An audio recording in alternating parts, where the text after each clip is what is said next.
Hey guys, welcome back to Resistance Chicks. We're your hosts, Leah and Michelle. Today is the 5th. It's the 5th of April. Yes, I know these things. Tonight's that Steve Bannon show. Oh, is it really? On NTD. NTD what? Like .com? No, YouTube. YouTube. NTD YouTube. All right, very good. So right off the bat, a little bit of business to take care of. On Friday, you guys told me our mic was having issues. I hope it's solved. If it is not, please let me know. If you're in the chat, if it sounds a little bit funny or off or whatever, I will do my best to fix it. Also, NTD China in Focus tonight is the Steve Bannon. And they're going to air it on their YouTube channel. I think at 9. Yeah, it's not set to premiere yet. Okay. All right, that's really cool. There's an echo. Hang on. I don't know why there'd be an echo, though. Echo. Hey, guys, so while Michelle's getting business done, just to let you know, we're going to start off here with a great video from Nigel he did this week about house arrest. Why on earth would there be an echo? I don't have anything playing. I don't have anything playing. No, I know. Echo, we're just in the bottom of a cave. We've moved Resistance Chicks compound to a cave. I'm going to bring it up on my phone. That's the only way I can tell. That's the only way I can tell. We make lamb. I don't understand. I really feel like all this stuff is happening because now there's going to be an echo as soon as this plays. You guys are going to hear it because I have to listen to it. Now there's going to be an echo as soon as this plays. Am I hearing an echo? Because I have to listen to it. No. Is it gone? Well, now you're going to hear it because. Okay, maybe you were hearing that in the future. No. Is it gone? You know what I'm saying? I cracked myself up. All right, guys. So I have business to take care of. Okay. I do. Okay. And this is really serious. A friend of ours has... Our best friends have a family friend who is not doing well at all. Not from the virus. And they are stressed to the max, and I'm asking for prayers. Everybody that is watching this, her name is Ruby. It's a beautiful name. She's got an adorable daughter named Hannah. She is not doing well at all, and that's all I'm going to say. But please, please, please, if you can, be praying for Ruby. Today's Palm Sunday, Day of Miracles. It is. Oh, I got goosebumps. Yes, absolutely. So we didn't even put that in the title. I know. We probably should have Palm Sunday. Churches closed across Europe and USA. I just got it. Well, okay, but we were up until 3:30 this morning talking to a friend. We had a friend in New York. So we were trying to get the down low. She literally lives in Manhattan. She's one of our best friends. We've not talked to her in weeks. I tried to hang up at 12:30, 1 o'clock, 1:30. I went to bed at 2. 3. 2. I went to bed at 2 because I was sleeping, and I hear Michelle. And I looked at my clock. It's 3:04, and that is not a time that somebody should be awake talking on the phone. So and I was like, Michelle. I texted her. I'm like, BED, bed, baby, go to sleep. You be waking up everybody in the house. So, but we love this friend. That's why we are later than normal, and why I literally came up with the title and everything. So I'm gonna have to fit what I want in the show today, because that's what I went with the title. I don't even know what's in the title, baby. I'll tell you what's gonna be my title. The NHS is bloated. It's a bureaucracy, and people are gonna die because of it. Unfortunately, yeah. Nigel Farage here is talking about house arrest and how. Listen, guys, there's not a fine line. There's a huge gulf between common sense and house arrest, and everybody be having Nazi spirit. You know, you got to be careful who you call a Nazi because you might just get them to come out and play. So now all these Nazis, these latent Nazis and fascists who have a power-hungry control. Let Nigel speak. The coronavirus symptoms. So it is there deep at the heart of government, and nobody with the death toll rising is underestimating that we're in a serious situation. But what has emerged over the weekend is a real dilemma, I think. It's going to become a huge issue for the authorities. What is the lockdown for? What is the point of the restrictions that are being put on people? Right. Is it to stop the spread of coronavirus, or is it to put us under house arrest? And I say that as somebody, I've now been here for 2 weeks. I got out of London the week before the lockdown came. I could see it coming. Yeah. I hadn't had any time off since August, and do you know what? I was out doing things and enjoying myself. Since the lockdown, and even during that week before, I have been incredibly careful about human contact, incredibly careful about social distancing. That suits me. I mean, after all, I've been a smoker for 40 years. I've twice... Ain't picking on Nigel, but everybody has their thing that they can't do while they're in solitary. This man is impeccably groomed all the time. Now I'm seeing right here. You get Bonnie the haircut now, and I'm just saying it's funny to point these things out, to recognize what everybody is having to go through in the. So I actually gave haircuts yesterday to Kansas and men, Uncle Jack. especially. It's rough because that back of the hair grows so fast, and unless you got the barber once a week or every 10 days, right? You know, you here's Kansas. You're in some trouble. Let's see if you can see that. I did that snazzy haircut. Now I got to show you. My phone got wet yesterday. I got to take this case off. Uncle Jack's before. Okay, he gets a haircut once a year. All right, long, see that, and he's got that I actually nice. really like the long hair. All right, now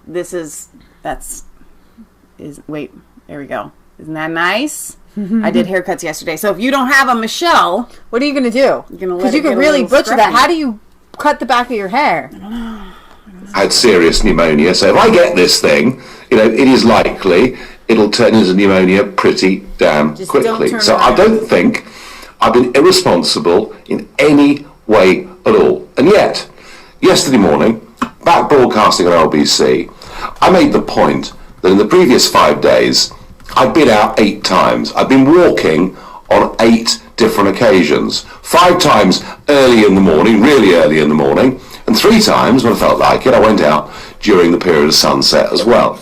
Now, I'm lucky, you know, I accept that. I live in a semi-rural area. I rarely see anybody when I'm out walking. I thought this would be used to see lots, but everyone now seems to have put lycra on and prefer to be on bicycles rather than going out walking. So I don't think by going out twice a day I'm being irresponsible in any way at all. No, he's not. And yet, some of the reaction I got on social media, I mean, you'd have thought I was a suicide bomber. I mean, people apparently are prepared to go along with some of the very strict and, can I say, ridiculous, lacking in common sense interpretations that we've seen over the course of this weekend. And I'm talking, of course, about the Blue Lagoon. Up there in the Peak District, a natural beauty spot. And I mean, can you believe it? The Derbyshire Police actually put black dye into the water to try and discourage people from going to the Blue Lagoon and having a swim. We've seen the use of drones to try and identify who dog walkers are. We've seen drones on the beaches of Newquay at Fistral Bay trying to find out who it is that's going for a walk across the beach. You know, what are these regulations for? Are they to keep us locked in our houses, or are they to keep us separated? Are they to bring out Sherlock Holmes and Scotland Yard to break that and to get those nasty quarantine breakers? If you have left your house more than once for more than 2 seconds, you will be fined. And we will get all the Sherlock Holmes on the game. And everybody's turned into a Sherlock Holmes. You know, Stephen Kinnock. I mean, think about Stephen Kinnock. They're all a bunch of... Drove up to London to see his father, Lord Kinnock, whose 78th birthday it was. There's a very good photograph. There's Kinnock's senior, Lord and Lady Kinnock, sitting on their front step. And there's Stephen Kinnock and his wife, Helle Thorning-Schmidt, the former Prime Minister of Denmark, and they're sitting at a table and chairs. They must be, 10, 12 feet away, hey, happy birthday, I would say, from the elder Kinnocks. And everybody all come up to have a chat and celebrate the old man's birthday. What the hell is wrong with that? South Wales Police said he was going to do it because it wasn't an essential journey. I mean, where's the humanity in this? Are we really, as we were told by Jenny Harris yesterday, the Deputy Chief Medical Officer, she said this could go on for 6 months. Are we not supposed to see anybody for the course of the next 6 months. This is impractical, it's ridiculous, and it's wrong. And whilst this was going on, whilst the police were pouring their dye into the Blue Lagoon, do you know what was happening at our airports? Well, I'll tell you. There were planes coming in from Italy, planes coming in from New York, 20 a day, 20 flights a day coming in from New York, planes coming in from Tehran, planes coming in from China, planes coming in from the COVID-19 hotspots all over the world, and not a single test being done on any. This is what we call swatting an ad, swallowing a camel. Okay? This is backwards. But I think it just goes to show that all of this is about strong-arming. These people have wanted to control people. grasp control, and that's why, among other it's things, not about the virus. the mainstream media is blowing this out of proportion, because here in the United States, economic collapse. Around the world, and including the United States, for control. Right. They see this as their opportunity to gain control, and the MSM is just the puppet of these government agencies. And the rest of us are like, hey, we will go with you to a point, and we're not jumping over a bridge with you people. But they get the all the Karens of the world, okay, that are like gonna be the tattletale. They're gonna be the people that treat you like you're just the worst person on the planet. You gotta fight the Karens. Test, let alone an actual test to see whether people have got that disease. Nobody is put into quarantine. They're all allowed to travel on public transport and go home, and told once they're there they should self-isolate for 14 days. I mean, we are more than likely importing this disease into the country every single day. And then this morning I saw some photographs from North Acton tube station. Guess what? Mobbed. Absolutely mobbed. So we allow flights in without checking anybody, crowded airports, very busy London Underground and other commuter trains all across the rest of the country, and yet the police are putting dye in the Blue Lagoon in case a couple of people go for a swim. We've lost all sense of perspective with this, and of course there's always a danger that if you give the authorities too much power, they will abuse it. Worse still are the hotlines that have now been set up, so you can grass up your neighbour. That's right, if your neighbour takes the dog out twice for a walk in one day, you can ring up the hotline, so the old Bill Plod can be round at a moment's notice. And I'm sure there are some chief constables out there that would like to go the whole hog. You know, why not sort of take us back to East Germany in the 1980s so that kids can report on the transgressions of their parents? I say that ever so slightly tongue-in-cheek, but I'm quite sure there are some in the police that would want us to do that. Or while we're at it, very important, the Metropolitan Police put out a video to say that if anybody saw a rise in hate crime as a result of the COVID-19 crisis, even if they didn't think a crime had been committed, they should report it to the Metropolitan Police so that they can investigate. I mean, you really cannot make some of this stuff up. And yet, there was Michael Gove, one of the few cabinet ministers and senior politicians who's well enough to appear on the television. There he was yesterday, almost relishing that the next move could be that our daily jog from the house could be confined to 30 minutes, or the daily walk from the house could be confined to an hour. Maybe his own neighbours will have their stopwatches ready just to make sure that there is full compliance. You know people would. Now look, I've taken the coronavirus crisis very seriously from the start. Those of you that have followed me know I was appalled by herd immunity. I thought we had to buy the NHS time and we had to buy ourselves time so that perhaps we can find some medicine, some sort of antidote to this virus that'll make the symptoms far less bad than they are at the moment. And I want us to be responsible about social distancing. I really do think if people are having big house parties late at night, that is ridiculous. And I think the police are entitled, in these circumstances, to break those up. But to put us effectively under house arrest. House arrest. And to see So- chief constables and senior cabinet ministers telling us they're going to crack down further, even when we are being responsible and we are socially distancing. Well, I tell you what, I will not be put under house arrest by Michael Gove or anybody else. And I certainly won't do it until they stop flights coming in without people being tested and start putting a few more services on our trains and undergrounds to stop the overcrowding. Common sense is what is needed here, not house arrest for citizens. And I tell you, for those of you that don't understand, a lot of people travel with the tubes, okay? And they've reduced the number of tubes that are running, and so there's overcrowding, and that doesn't make any sense. You run the same amount of tubes unless you're with the less people. Unless you're a globalist, and your idea, what they're actually doing is importing more virus, concentrating it in the cities, right? And then controlling other people in a way that is mass hysteria. This sound any more manufactured than this? We and Nigel and a lot of people have been on the front lines saying, hey, something needs to be done. But what they're doing is not the right thing. So we have to call it out and say, if you really want to stop the virus, what the powers that be are doing is they're not trying to stop the virus. They're trying to control your everyday life. Hang on, man. Okay.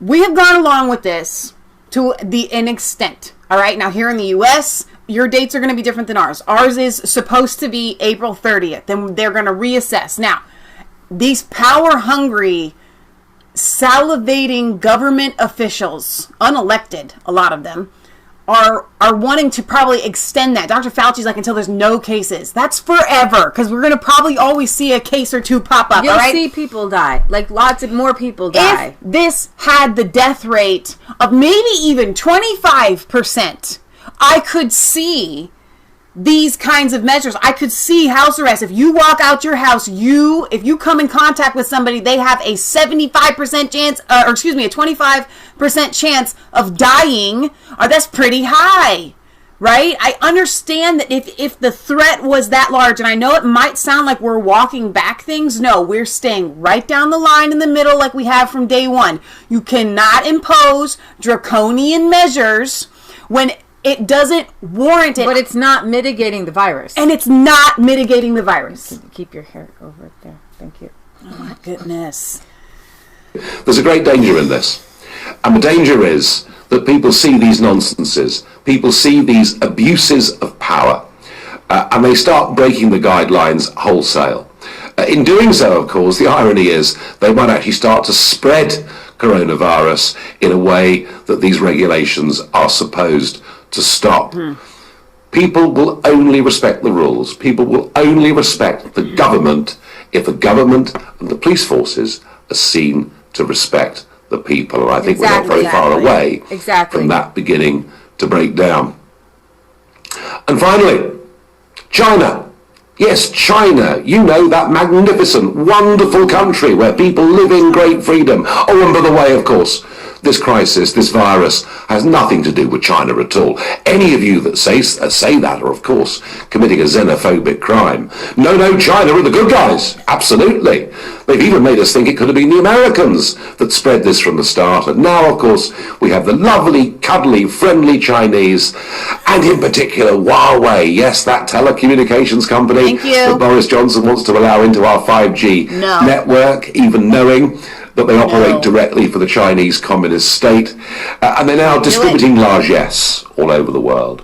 In Italy, South Africa and elsewhere, they're dishing out protective masks and putting money into funds.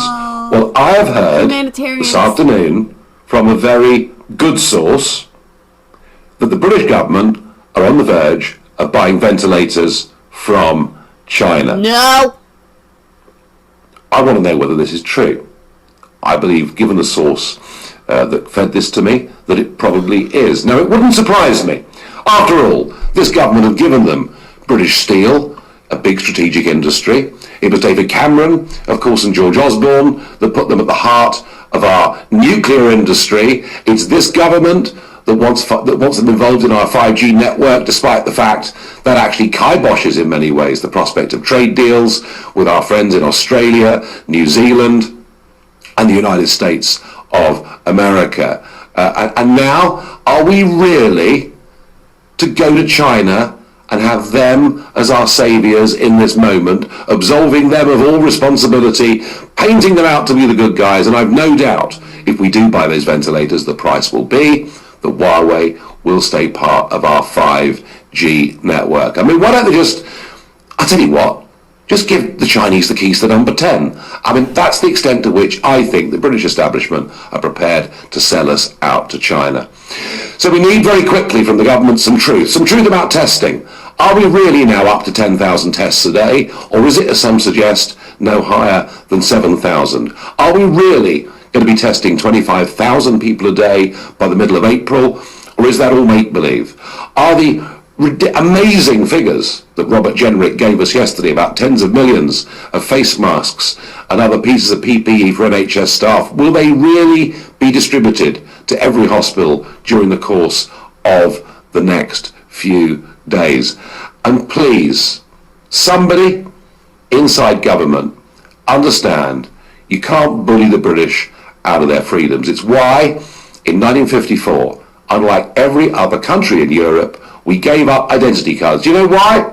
Because actually law-abiding Brits just simply weren't prepared to carry them. Didn't want to live in a country where you could be stopped in the street and asked to produce your papers. But and I don't think we're any different now. Do you have the virus papers? The vast majority of us recognise the fact this is a national emergency. Right. Okay. So I touch on something with the Huawei. Now, my gut says obviously that 5G is bad for you. The radiation goes into your body. It dampens your immune system. Now, the conspiracy theories are that Wuhan put out a bunch of 5G, and they got a giant 5G epicenter.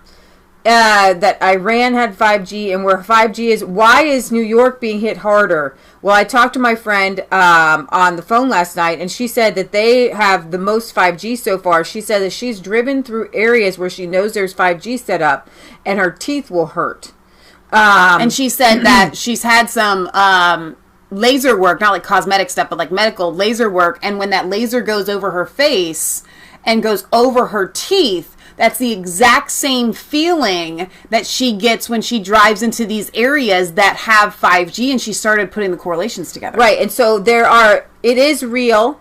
I was talking to my friend last night. She knows many people who know many people. She's getting text messages all the time. While we were talking to her, she got a text message from her friend saying, "Oh my gosh, my great aunt just died from this," who had been battling it. Right. So she has lots of friends. She knows people who died. But she knows people who have died. People are dying in New York. This is not a hoax in New York City. She says the hospitals are being taxed. It is a scary thing. But she says her friends are panicking. But she's keeping her humor about her, and many other people locked in New York City are keeping their humor about them. Now, with the 5G and the Huawei is a company who says that they are not connected to the CCP, that they are not part of the Communist Party in China, but they are. And talking about a Euro News, they won't give France masks unless they will allow Huawei to install the 5G. We were talking about this on the phone last night. This 5G is so dangerous. If they crank it up, they will kill us. We have to say no to 5G, and we have to say no to Huawei, because this Huawei is the CCP trying to create a Skynet on the entire globe to listen into all our conversations, to see exactly what we're doing wherever we are at. The radiation can go through your house. It can see what you're doing. It can see everything. Here's the deal. Somebody had said in the chat, we have radiation everywhere, and I'm not convinced about 5G. I think it's because you don't understand the difference between the power of the 5G takes it. It just, you think it's, it starts with 1G, 2G, 3G, 4G, and then 5G is the next step. Right. The 5G is the quantum leap. Right. Literally, they can microwave us. Right. Okay, with this thing. It is beyond dangerous. Exactly. It's so bad. It's so dangerous. Maya, you asked if I had a chance to watch the webinar that you sent the other day. No, I did not. If it's pertinent, put whatever you need to in the comments and I'll read it. But when it comes to what Nigel was saying about people submitting to this, they will only go so far. All right. Now, why are they wanting to lock us in our homes? Okay. Whether there is an answer for that, there is. Whatever the answer to that is, it's not good. Okay? It's not. Especially when getting out into the sunshine and the fresh air is what will protect you. And they're making every person that goes outside feel like they are a walking bomb. Right. So I just want to read a little bit of Nigel Farage wrote in a diary for the UK Daily Mail here. So would the quarantine kick bad habits for him? He said he began with good intentions, away from endless rounds of London lunches and dinners. The pub's closing meant this was going to be an opportunity to change my lifestyle, or so I thought. His day starts at 5:45 with a 50-minute walk and a route that includes 2 big hills. My pace is rapid and I return breathing heavily. I'm down 1 belt size already. In fact, I'm so enjoying springtime in the woods that valleys that on some evenings I do the walk again. When I mentioned this on my radio show, I broadcast from home, some criticized me as though I was a suicide bomber. I thought the point of lockdown was to stop the spread of coronavirus, not to put everybody under house arrest by decreeing we can only leave home once a day. I refuse to comply with this advice, as I never see another walker when I'm out. I do, however, see people on the road cycling, clad head to toe in Lycra. I don't know why. While waiting to get home, the radio studio set up, I experimented with a laptop camera monologue, giving my thoughts on the crisis of the government's response to it. I've been deeply critical of it since I realized its now abandoned herd immunity policy would kill hundreds of thousands. To my surprise, these broadcasts, including my first live questions with Nigel sessions, have taken off. As far since the lockdown began, there have been more than 3 million views. I can only guess this is because the coverage of the BBC and Sky News is too politically correct, repetitive, and dull. I have failed to stop smoking cigarettes, despite my best intentions. I have not managed to get past 10 a.m. without lighting my first for the day. For me, it isn't too bad. My mornings are spent reading the newspapers, phoning contacts and friends, and preparing for my LBC show at 6. Because I get up early, I thought that during my first week in isolation, a gin and tonic at 12:30 p.m. was appropriate. The trouble is, kitchen measures in large, bowl-shaped glasses tend to make a bottle disappear alarmingly quickly. So a new compromise has been found. I have my first drink of the day as the Downing Street press conference begins at 5 p.m. Frankly, given the shocking performances of Michael Gove and Alex Sharma, I've been needing it. The lack of traffic has turned the roadside outside my house into a country lane again. It's as though nature has reawakened. Shortly after dawn, the drill of the woodpecker sounds, and even though every day I see blossoms and flowers emerging, I can't remember bluebells being out this early April before. Maybe Greta Thunberg has a point after all. Last Friday was my birthday. Walking past the local pub, my eye was drawn to a sad sign on the front door, closed until further notice. My pace slackened. A birthday with no pub, no lunch, and no party. I do hope this is over soon. As the Daily News begins scary statistics of more deaths, I'm fearful that the UK will be in Italy's position in a couple of weeks. This week, an older friend of mine died, the first person I know personally who has succumbed to COVID-19. When I think of the risks our frontline NHS workers take, in many cases without adequate protection, I am full of admiration. In years to come, when I'm asked, what did you do in the great epidemic, I will answer, I hid in the countryside. With that said, I consider myself very lucky to be out of harm's way. Now, tonight, the Queen will be giving an address around 8 p.m. So, just to let you know. Well, it's nice when you're quarantined till Buckingham Palace. Yeah. Can't leave the palace. So tonight, Queen Elizabeth II to address the nation, praise health workers and volunteers. Queen Elizabeth II is expected to use a rare address to the nation to acknowledge the suffering many families have experienced because of COVID-19. The monarch will offer a deeply personal message describing the moment as a time of disruption in the life of our country, a disruption that has brought grief to some, financial difficulties to many, and enormous changes to daily life of us all. She plans to praise the NHS service for its work and laud those who volunteered to help out in the time of crisis. She plans to say that she hopes in the future everyone will feel pride in how they rose to the situation, and that those who come after us will say that the Britons of this generation were as strong as any. So the address was recorded in the White Drawing Room at Windsor Castle. The location was chosen specifically because it allowed enough space between the monarch and the camera person, who wore personal protective equipment. The Queen has given such an address only on 3 occasions before. She delivered speeches after the Queen Mother's death in 2002, before the funeral of Diana, Princess Wales, of 1997, at the time of the First Gulf War in 1991. So in the chat here, we have a lot of different comments on the 5G. Nobody has to be right. All opinions welcome. So Maya says that it is important, the webinar that she sent, maybe you can put the link in the chat, but it adds the pieces you are missing about 5G and how to stop it in your home. That's really helpful. Now, Eric Mathis says there's a lot more to 5G than just your internet signal. Let's see. So anyway, there are questions about why, if it's so bad and everyone knows it's that bad, then why would they be doing it? Power. It gives so much incredible power. And the idea is, you guys seen all the movies, right? Where you have AI and they're controlled. Right now, our internet systems, we know you can go 10 minutes down the road and you don't have a signal. What this does is they want this incredibly strong signals. You'll never lose a signal. And the bandwidth is immense. The amount of data that they want to be able to send through the airwaves is intense. They want to be able to control AI things, computers. They want farming mechanisms to be controlled not via Wi-Fi, and there's not enough bandwidth, let's say, to control all farm machinery. They can't do their superhuman, or actually super techno life change without an entire 5G So net. you may ask the question, why did Trump sign it in on the 23rd if it's so bad? Because Trump is trying to stay competitive, because if we don't compete with everybody else that is implementing 5G, we will literally, it's kind of like everybody else is flying in outer space and we're stuck grounded because we aren't there. That's how he feels about it. I don't think that Trump knows just how dangerous it would is. Make us look like a third world country, but I'm okay with that. I'm okay with that too. Most people are okay with that. And when they see people starting to get sick and dropping like flies, it's going to take a 5G epidemic for these people to stop.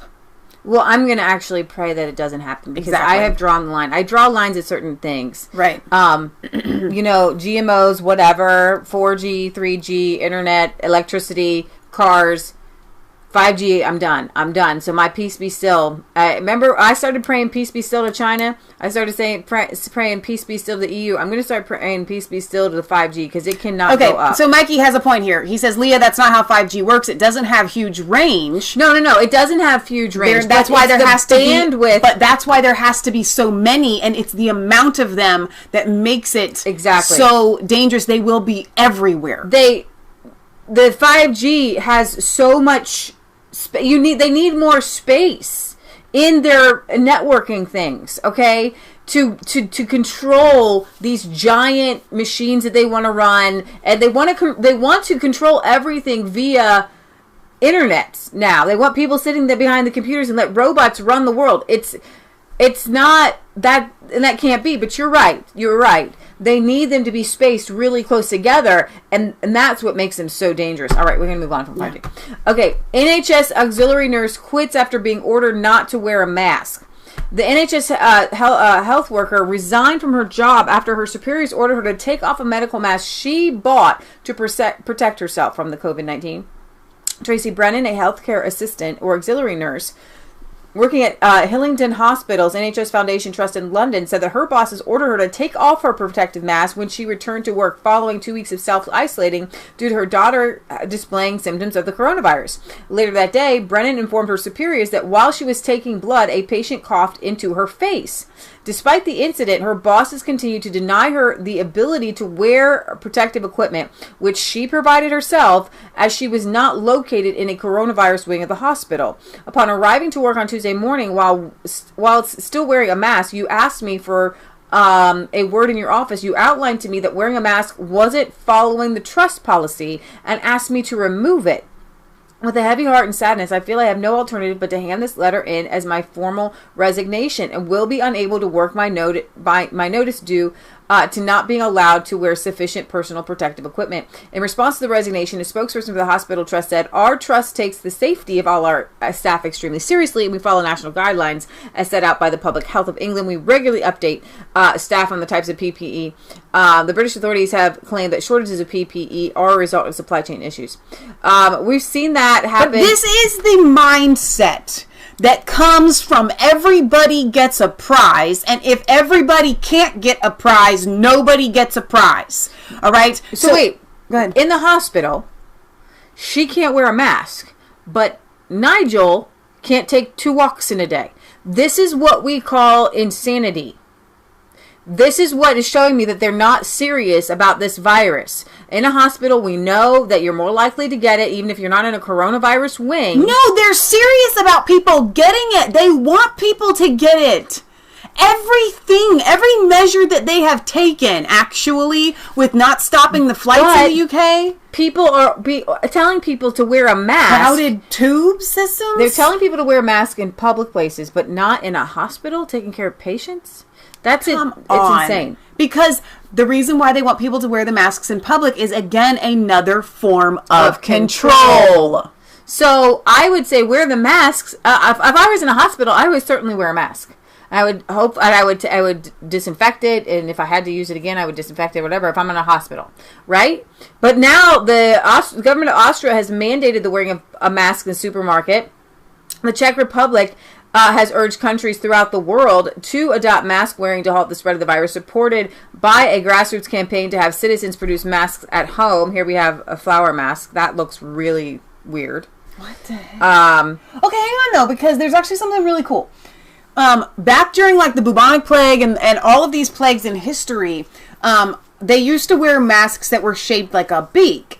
And in the nose of the beak, they would put herbs that would help stop and protect you from what was going on. Right. And stuff like that to me seems to be really wise. Right. I wouldn't wear this one though, because that would just like pick up virus everywhere. Yeah. Right.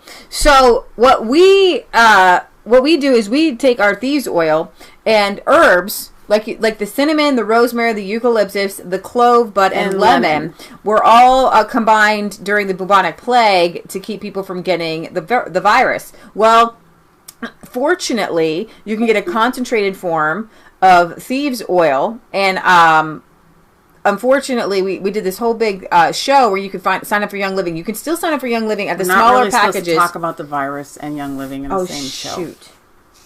Just forget we said that. Forget I said that. Never mind. Scratch it. But thieves oil is sold elsewhere. I think if we just put a disclaimer, Young Living does not want to be associated. We are not making any claims for Young Living, yada, yada, yada, so on and so forth. But thieves oil is a thing. Yes. They are the only people that sell it. Right. And they are not making claims that it helps anything at all ever. Right. They're not. Okay. But I'm telling you that they use this oil during the bubonic plague. And, or not the oils, but they use the herbs and they put it all together. But anyways, we're putting that on our faces. And if I have to wear a mask, if I do, it's going to be laden with this stuff. It's going to have tons of oil on it. Right, exactly.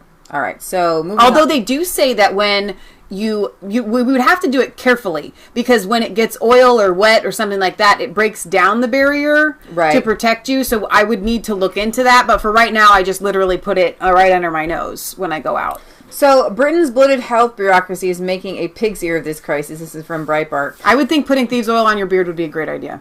I would shave your beard. Oh, yeah, I would shave your beard, man. That's like a little mop to catch the virus and get it stuck. Yeah, just definitely just shave Britain's response to the coronavirus crisis has been seriously impaired by the Public Health of England, the PHE, which has proved itself to be dangerously slow, excessively bureaucratic, and hostile to outsiders and innovation. These are the words of a damning report by Matthew Lesh of the free market think tank Adam Smith Institute.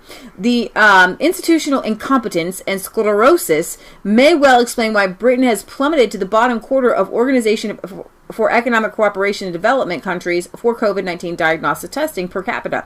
South Korea has tested 4 times as many people as the United Kingdom, Germany almost 3 times as many people, and the United States twice as many people per capita. Lesh pins the blame mainly on the status bureaucracy mentality of the public health of England. When the need arose for rapid testing, other developed countries rose to the occasion by encouraging private laboratories to compete to produce as many test kits as they could. As a result, in Germany, South Korea, and the U.S., the testing capacity rapidly increased, but not so in Britain. However, which continued to cleave to the top-down rationing model ingrained in Britain's creaking healthcare system, a legacy of the post-Second World War socialism. PHE insisted at first that testing could only be conducted in one official lab in North London. Anyone who has seen the Sky series Chernobyl will recognize this kind of stolid bureaucratic mindset captured in this damning paragraph of the report. The UK's COVID-19 testing has been dangerously slow, excessively bureaucratic, and hostile to outsiders and innovation.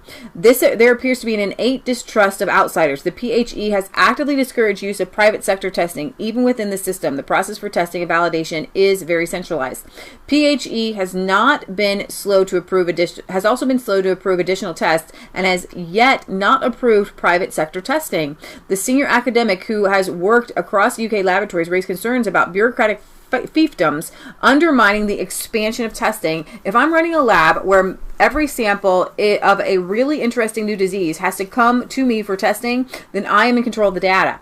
It has also been reported that the UK intentionally did not pursue a strategy of widespread testing, instead preferring a mitigation strategy in which the outbreak would not be suppressed initially.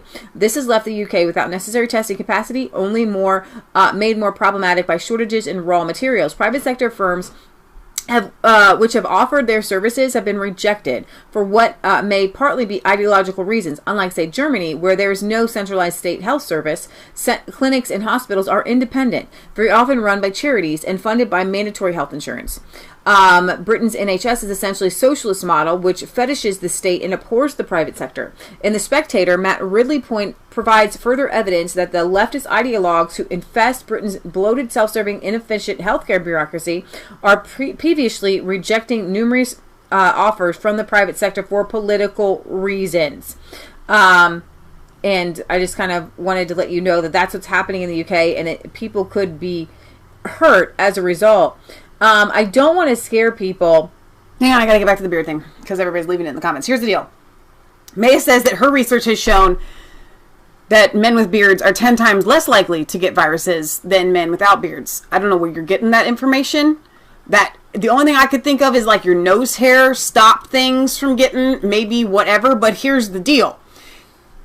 Every man that I know that has a beard, okay, this is constant. They can't stop it. It's all day long. All day long. You be talking to them. They are stroking themselves and stroking their beards all day long. And you're not supposed to touch your face, man.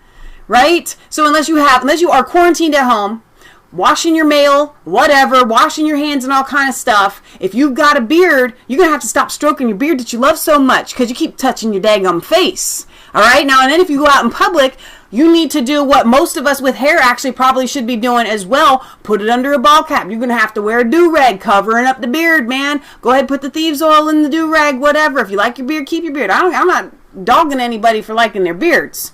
I'm just saying, y'all can't stop touching them. Like, you can't. It's impossible. All day long. This is what you look like. All day long. You talk to somebody. It's like talking to somebody that's like neurotic. I've got to touch my beard. I've got to touch my face. They've tested beards, right? And this would got me on. And they put them in a petri dish, man. And then they swabbed a guy's face. And the beard has way more bacteria in it than a guy's face. But maybe that's what May is saying. The beard is catching the bacteria. It's not getting in the mouth. Maybe. I don't know. But when they test the guy's plain face, it's not holding the bacteria. Where the beard is holding the bacteria. It might be keeping the bacteria from going into your mouth and ingesting it. We can go that far. Whoa. Okay? But I think beards, unless y'all wash them like 3 times a day like you do, like after you eat, that's nasty to me. It just is. But that's just me. I don't have a dude who's got a beard. I don't have a dude regardless. So have your beard. I'm just saying, for me, I would not want stuff on my face, right? I just trimmed Uncle Jack's mustache yesterday, okay? It's not enjoyable for me. I don't want to touch the beard. I don't want to touch the hair on the face. Like, that's weird. It's his mustache goes down into his mouth. Like, and he kind of flicks on it sometimes. I'm like, that's nasty. That's weird, right? So, that's my opinion. But if you want to protect your beard, and your face, when you go out, look like a bandit. Just put the whole do-rag, cover the beard. Maybe put it in a little bun, in a little rubber band, and put the thing on. Okay? That's what you got to do. Okay. NHS trusts coronavirus intensive care only for those reasonably certain to live. This is really sad, and I really think this is where socialist medicine goes. And a signal that the British health services are starting to restrict criteria, and I really think that this is why they're ramping up. I think that this is a eugenics. I don't think they want... honestly, I think there are people who do not want answers for this. I think Dr. Fauci, I've seen him, he gets so angry about the hydroxychloroquine. Mm-hmm. I think he wants the numbers to be high. I think he wants the death numbers to be high. No. Because honestly, and y'all have been there and you know it, and if you can admit that you don't do this, I'm calling you a liar. I'm calling you every day. When you watch the Weather Channel and a hurricane is coming, and they're predicting an F5 or whatever the numbers are, and it's going to be destruction and all this, unless you actually live there, right? I'm talking about the rest of the world, okay? I've been building this up. I've been saying it. The Weather Channel's been saying it. We want to see the winds. We want to see the tsunamis. We want to see the destruction. We want to see when you see a tornado, okay? They say an F2 tornado came through, and you're like, that didn't really do that much damage. But an F5 comes through, and you're like, wow, you're just taken in by it. And I've seen these meteorologists, when the weather gets bad, they're like hyped up. This is what I was made for, and you like want to see the tornado hit an F5. Not that you want people to die. It's just some weird part of your brain. Right, yeah. And so I also think there's a eugenicsness to this, that if there is a cure, then, then our eugenics thing doesn't work. So it says, in the normal times, we would give most people the benefit of the doubt. This has changed. With this infection, you would need to be a couple weeks on a ventilator. So with resources being used for such a long time, you have to be reasonably certain the person is going to get better. They added, claiming that delaying their deaths by a few weeks would not be the right thing for the patient or for society. This is really Dr. Kevorkian to me. One doctor asserted that a lot of patients on ventilation in the ICUs are going to die anyway, infecting that it was a waste of time to treat them.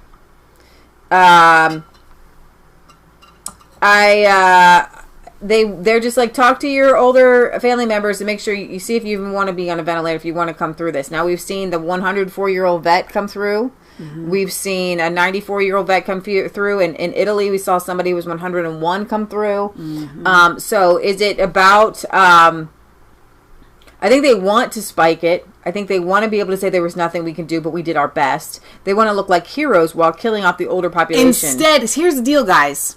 If the numbers don't rise, then they look like they were wrong. Mm-hmm. Because honestly, I'm totally okay with, and Trump I know is okay with, because he said this from the get-go. I would rather say that we did too much and we damaged the economy than we did too little and people died. Okay, I'd rather be ridiculed for the former than the latter. And that makes sense to me to a point. But these people don't feel that way.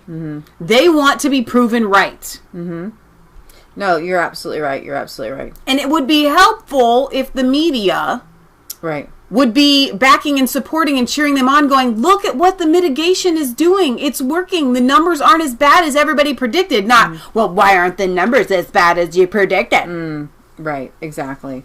All right. Speaking about craziness, I don't even know how I'm segueing into this. Pope celebrates Palm Sunday without public in St. Peter's. Pope Francis is celebrating Palm Sunday Mass without the public, since the traditional ceremony in St. Peter's Square was scrapped because of the coronavirus pandemic.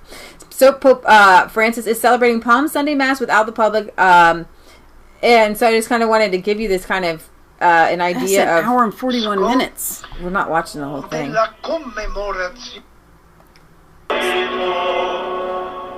Dal Vangelo secondo Matteo.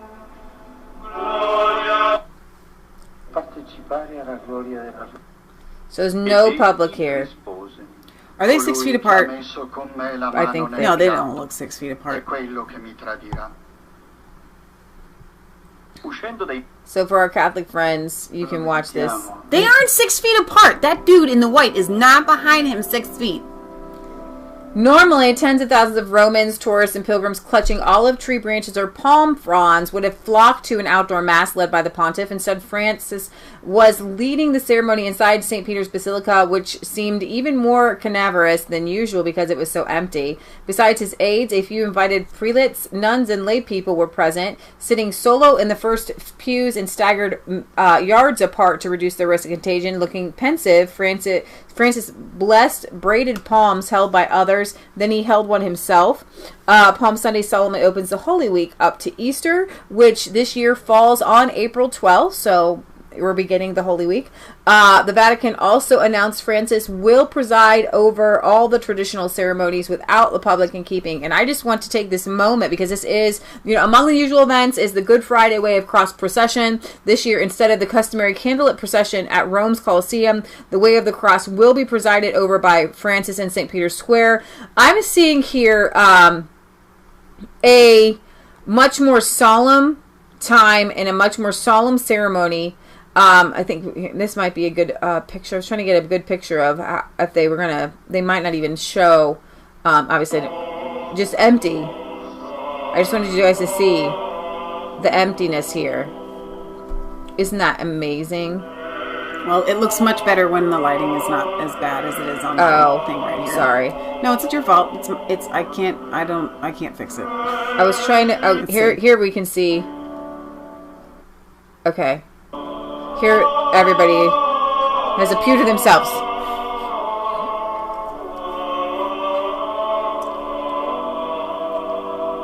And then, let's see. So I wanted to see if we could find the part where he's blessing the palms. But I guess not. So I think it's really significant that all of this is happening right around absolutely. Why Passover, Palm Sunday, Easter. Donald Trump has said, and the Surgeon General said this is going to be the worst week ever in America. Blah blah blah blah blah. Right. This is our Surgeon General said this is going to be our Pearl Harbor. It's going to be our 9/11. I don't know if I agree with that or not, but I don't think that it's a coincidence that this is Holy Week. This is Holy Week. This is Holy Week. This is Holy Week. We need to turn our eyes to Jesus, who died for this, not only just the sins of mankind, but by his stripes you are healed. Look unto Jesus. He is the author and the finisher of our faith, our salvation, our healing, our protection.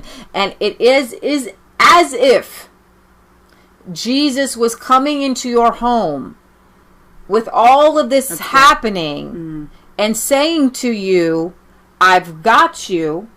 I had you 2,000 years ago. I've had you every day since. Look to me. Easter, we aren't celebrating. He could, it could be happening at Christmas. It could be happening. No. Easter, I died on the cross. I beat death. I overcame death and hell and the grave, and I gave you the keys to the kingdom. That's good. You have all authority over satanic power. We do a thing, we plead the blood of Jesus over us. By his stripes we were healed. I just read today, as I was reading in, actually probably should, I underlined it, but I was reading in Luke chapter 12, and I guess it is Sunday, so church time. You know what? I have a weird dyslexia. I know I'm going to Luke 21. I said 12. So weird. So funny. All right. I don't have a beard, but I still do it. I know. So the Pharisees in Luke chapter 20 had said, let's see. Skip a page here. So, Master, during the resurrection, they believed in the resurrection of the dead, that people slept in Abraham's bosom. Yep. Okay? Yep. So, during the resurrection, the Pharisees said, whose wife will this woman be? She married a guy, and then he died, so she married his brother, and then she married a brother when they all died. Now, whose wife will she be in the resurrection? And Jesus said, the children of this world marry, and they're given in marriage. But they which shall be accounted worthy to obtain the world and the resurrection from the dead. There was a resurrection from the dead, by the way. Okay, those people are in heaven now. They were in Abraham's bosom. Okay, and now we all go straight to heaven. Neither can they die anymore, but they are equal unto the angels, and they are the children of God, being the children of the resurrection.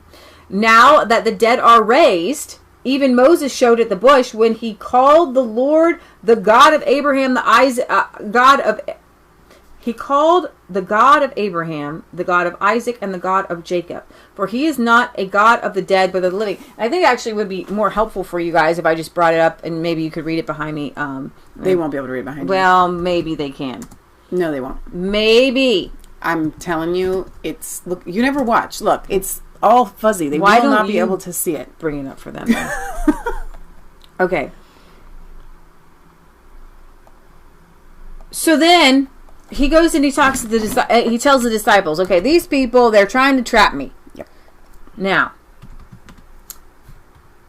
Jesus looked up and he saw a rich man putting their gifts into the treasury, and then he saw a poor woman putting in 2 very small copper coins, and he said, truly I tell unto you, this woman has put in more than all the others.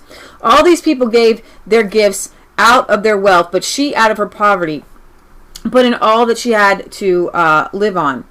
And some of his disciples were remarking about how the temple was adorned with these beautiful stones and with gifts dedicated to God. But Jesus said, as for what you see here at the time, the temple, Josephus said, what was not gold or laden with like rubies was all pure white. But Jesus says, what you see here, there will become a time where not a stone is left upon another. And they said, when will these things happen? And what will be the sign that they are about to take place? Now, many people have used this to think that this is some sort of end times chapter. It is not. And let me explain this to you. Because in AD 70, all of this came to pass. All of it. Okay? Not one stone was left upon on the temple. This all happened. He was talking to the disciples. Except for the western wall. Okay, whatever. And they literally they took the gold out of like pieces of wood that had been inlaid into. Okay, it was utterly destroyed. And we talk about this kind of a little bit on our show, and I've been meaning to do a whole show on it or a whole series on it, but this is kind of a perfect time because we're in Holy Week.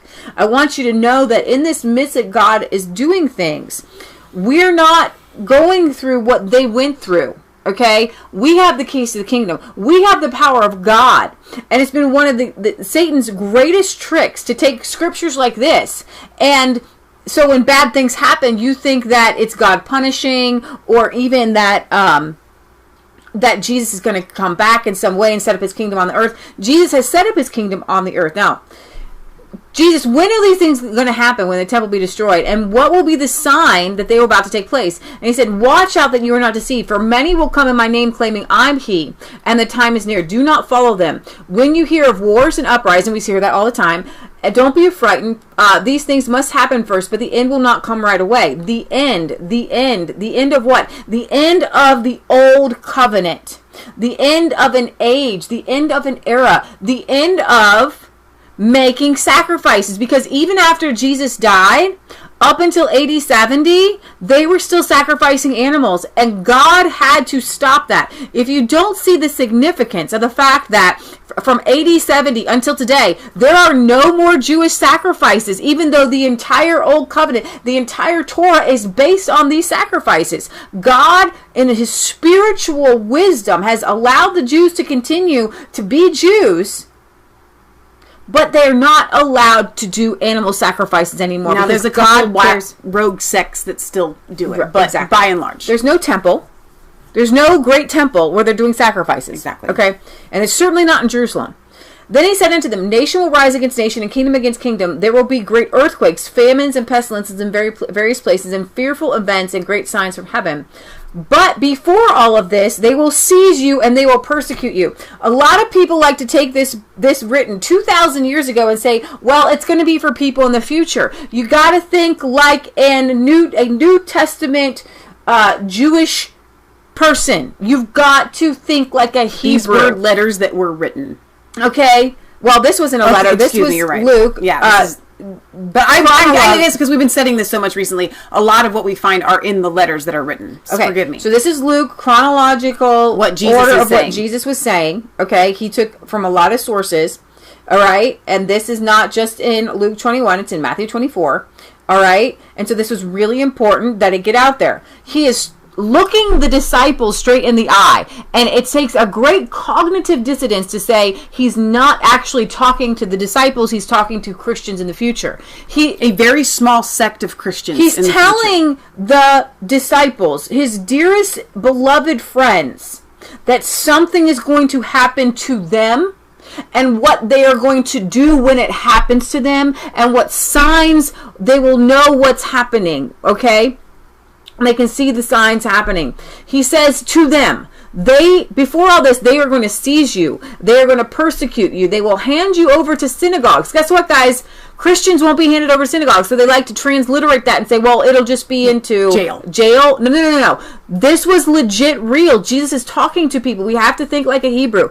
They will hand you over to synagogues. They will put you in prison because they did. So this has already happened. Jesus is warning them of what would happen because many disciples went to prison. Many disciples were turned over to synagogues. He warned them, if a prophecy has been fulfilled, you're not allowed to steal it and say it's for me. It hasn't been fulfilled yet. Right. Because it was fulfilled. They will take you before kings and governors on all account. The church tradition says that the disciples, most of them, the 12, scattered, and they did spread the gospel in various places, and most of them did die for their faith, not before spreading the gospel, and all on account of my name. And so you will bear testimony to me. Remember, guys, Jesus entrusted to the 12 disciples, and then to the greater, extent, the 500 that saw him after he rose again. But to the 12 disciples, you're my witness. You start this thing.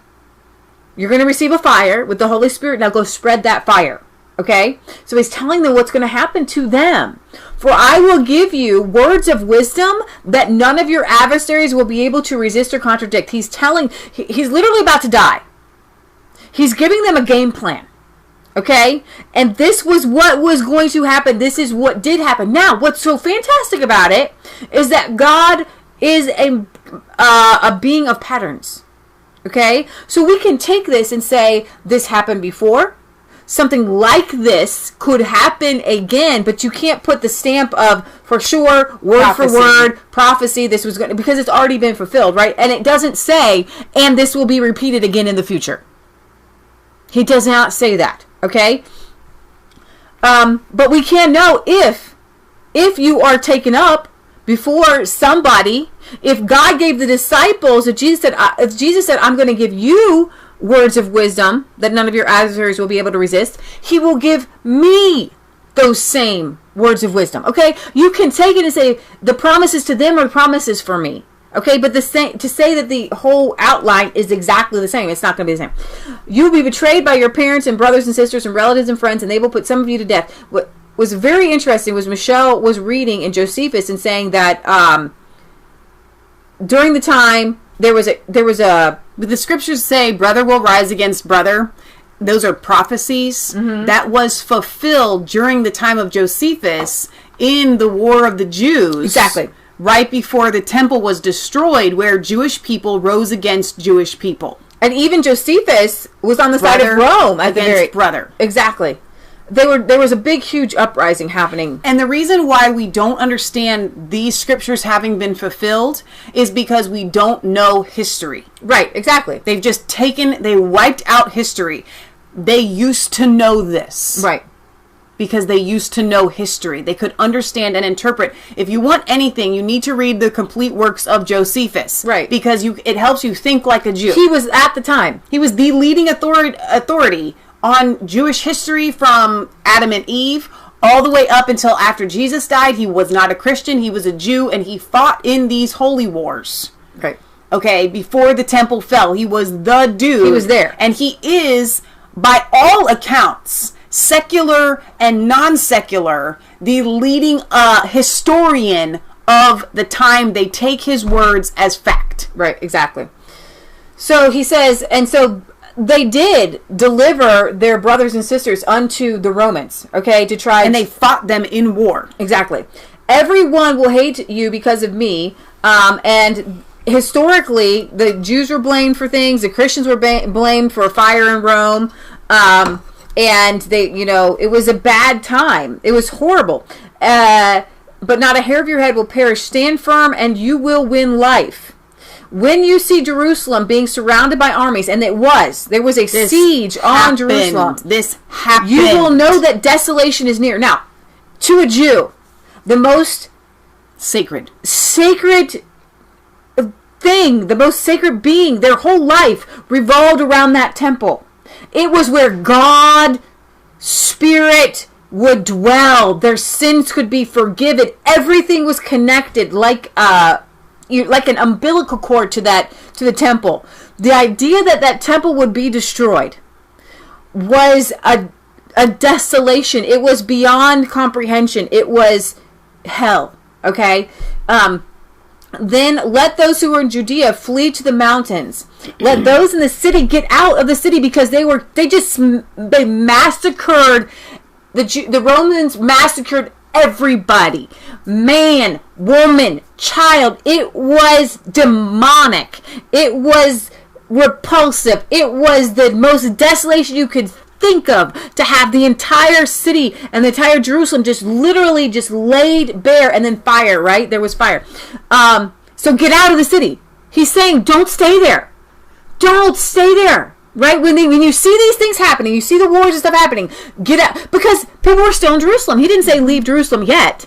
He said, when you see these signs and you'll see them, then leave. Right. Leave quickly. Right? This is Jesus talking to disciples, telling them a game plan. And what's so cool is we have it recorded and we see it happening. It's so powerful. But you don't see it happening if you don't know the history. And that's how the devil has created this false narrative of what the end days will look like. For this is the time of punishment in fulfillment of all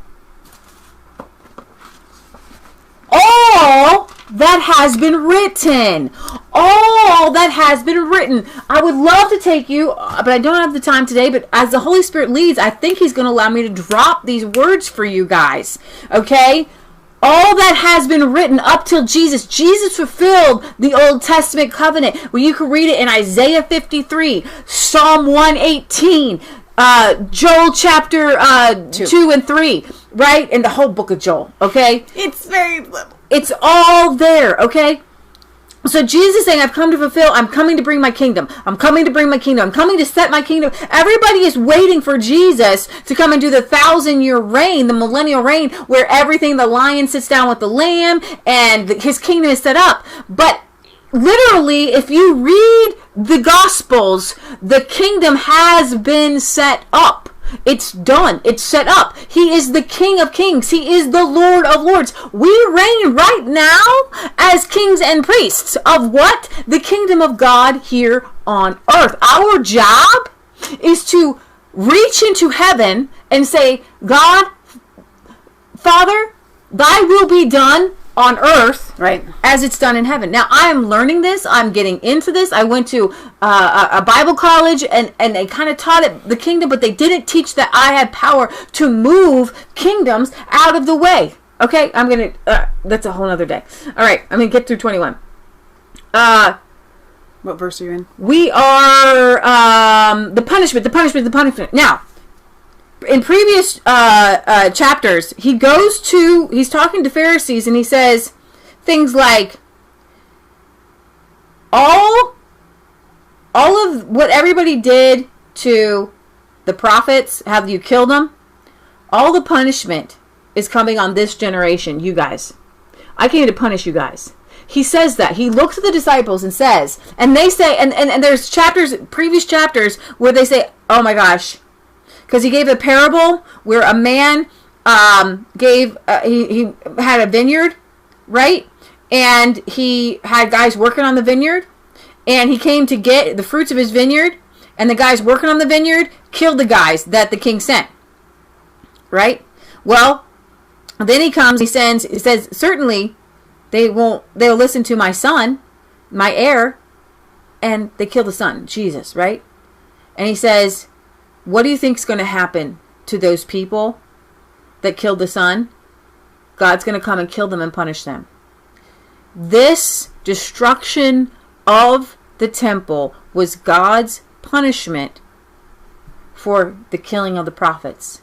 From the hardness of the heart. Abel to Zechariah. From Abel to godly Zechariah. And then the most horrific crime ever committed and will ever be committed is for the Jews at the time, the Pharisees and the Sadducees, who read all the prophecies of the Messiah, who looked at Jesus, knew he was the Messiah. That was the parable. You know I'm the heir. You know I'm the Son of God. You know who I am. And you're going to kill me. And you say you would not have killed Jeremiah. You would not have killed the prophets before me, but you would have, because you're killing the very Son of God. That's what those parables mean. And he says, I'm coming to bring the day of vengeance of my God. The worst punishment ever happened and will ever happen happened at the destruction of that temple. Jesus was setting aside the sheep from the goats. There were good people who died and they went to heaven. Jews that went to heaven who knew God. Hebrews, I should say, right? Hebrews that went to heaven. And there are people who went to hell. And from then on, we go to heaven or hell. But the greatest punishment that ever happened, ever, was on them. And he says that, not me. And I don't know how it happened. I wasn't there. Jesus says it will all fall on this generation. It will all fall on this generation. He's talking to them. You can't twist scriptures. Right.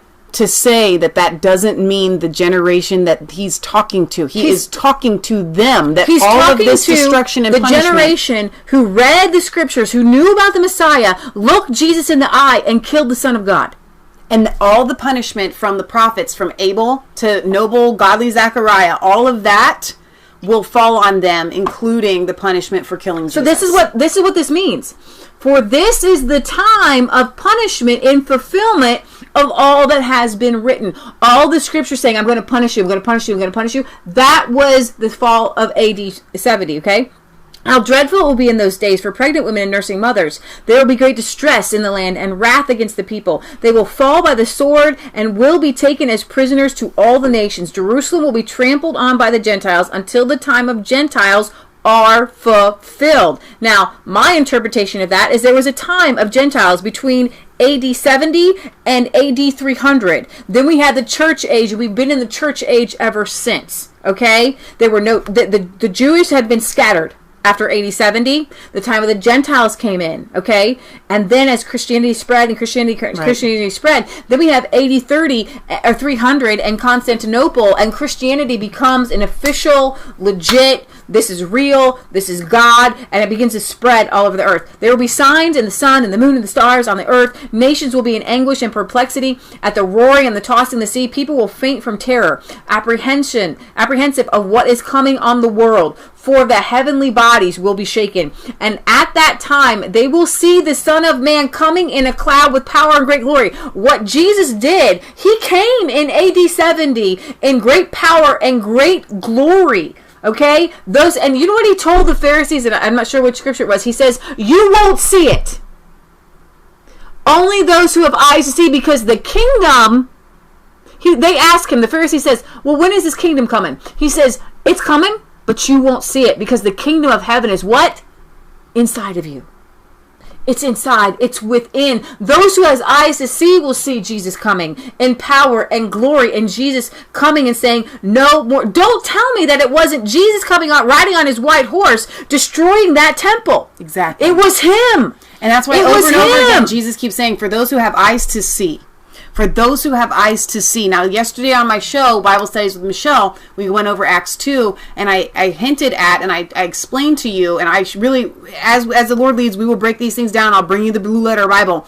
But when it talks about the Son of Man coming, you shall see the Son of Man coming on a white horse, okay? That word coming literally means, right then, the shall come means to come in that moment, the moment that it is spoken. Like it's happened. It happened right then. Right. Like shall come. It's like you're running. Someone is running. Right. Okay? They are doing it continually. And that's what that word coming means. Okay, he is continually. I have come and am continually it literally coming. translates to have come and will come. So we say around here, Jesus has come and is coming. He has come and is coming. Like he's running or walking or writing. It's a continual verb.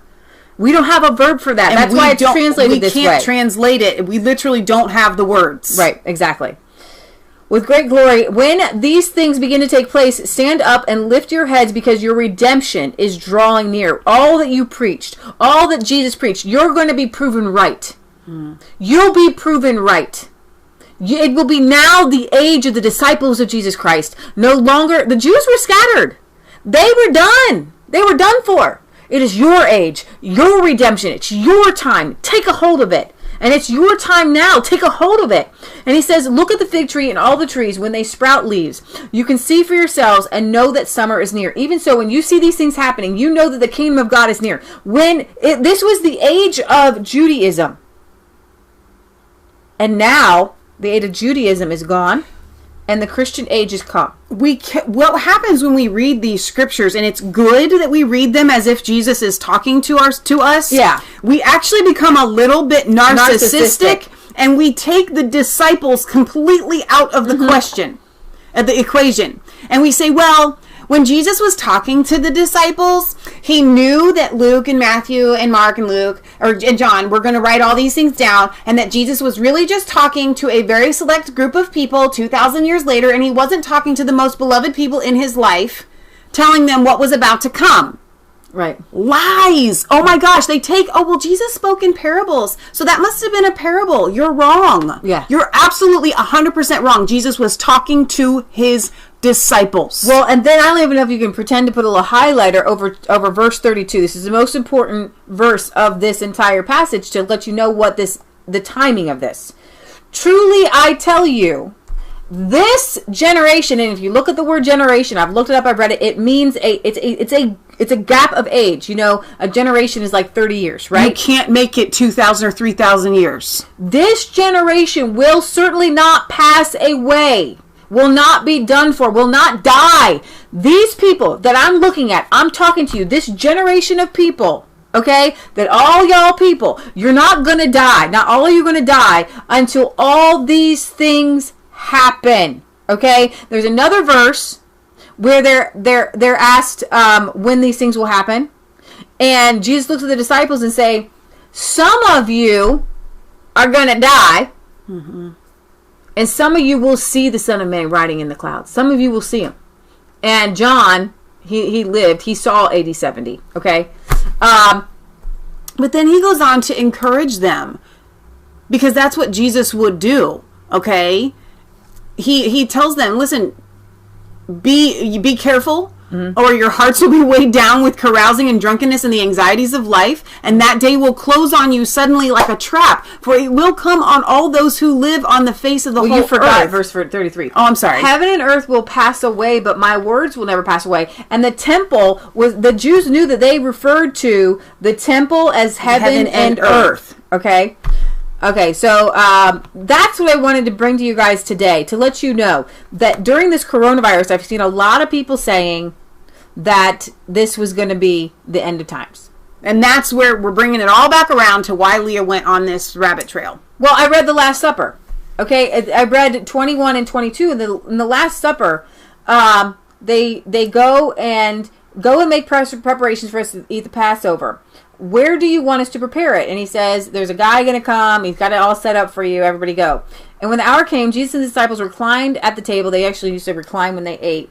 And he says, I have eagerly desired to eat this Passover with you before I suffer. For I tell you, I will not eat again until it finds fulfillment in the kingdom of God.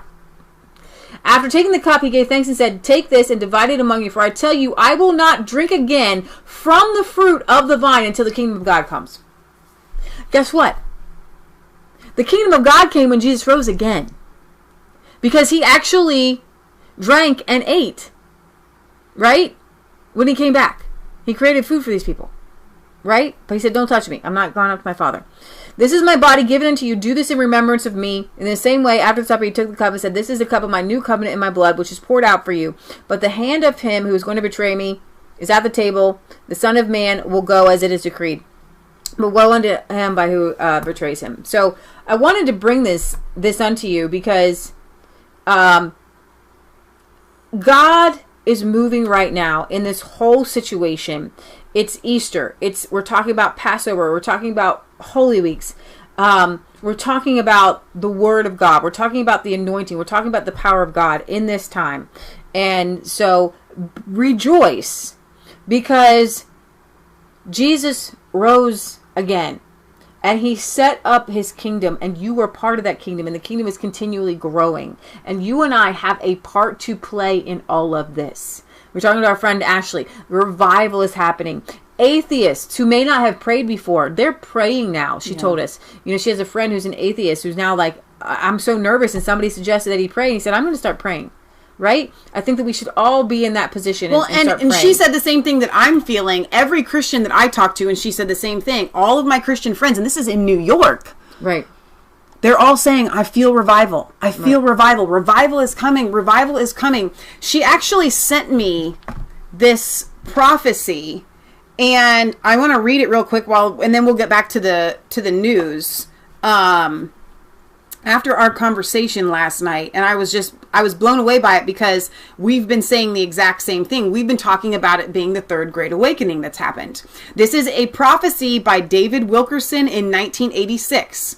And he says, I see a plague coming on the world, and the bars, churches, and governments will shut down. The plague will hit New York City and shake it like it has never been shaken. The plague is going to force prayerless believers into radical prayer and into their Bibles, and repentance will be the cry from the man of God in the pulpit, and out of it will come a third great awakening that will sweep America and the world. Boom, baby. That's all you gotta know. If you go back and you watch our show with Surge, you will see that we talk about Revival 2020 and the awakening that's going to happen. We have been using the fall that word awakening for 2020, that there is going to be, and the reason why we call it the third great awakening is because there was a first great awakening and then there was a second great awakening in America, and we're looking at the third great awakening. And that prophecy really blew my mind because that is playing out, and those are the same words that God's been using for us. So in the midst of this battle, in the midst of all of this, the reason why I'm glad Leah went over this is for you. We need to understand as Christians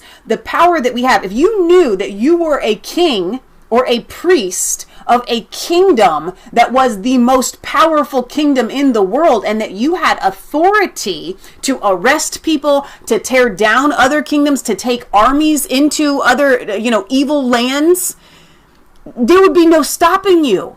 And that's what we have as the body of Christ. Yeah, I encourage you to read through the Gospels, and I want you to underline every time the word kingdom is there, because Jesus is talking about, and I have done that in my brain, Jesus talks about the kingdom, the kingdom, the kingdom, the kingdom, the kingdom, the kingdom. The kingdom of God is like this. The kingdom of God is like this. The kingdom of God is being set up. I've come to set up my kingdom. But it's not a kingdom that you shall see. It's a kingdom in the heart. Exactly. But what happens when the kingdom is in the heart, then you're going to see it.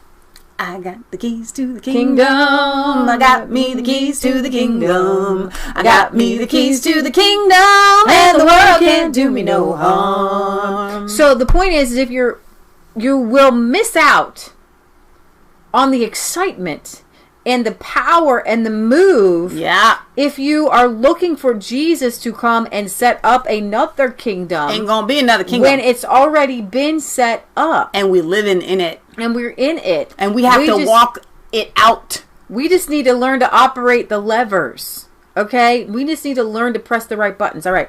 Egypt's Coptic church suspends Easter Holy Week services over coronavirus. And what I see happening is like people are going to be legit. Like you can't just go through the motions. The real Christians separated from the fake Christians. We're going to find that out real quick. You're going to be really celebrating Jesus or not. Okay?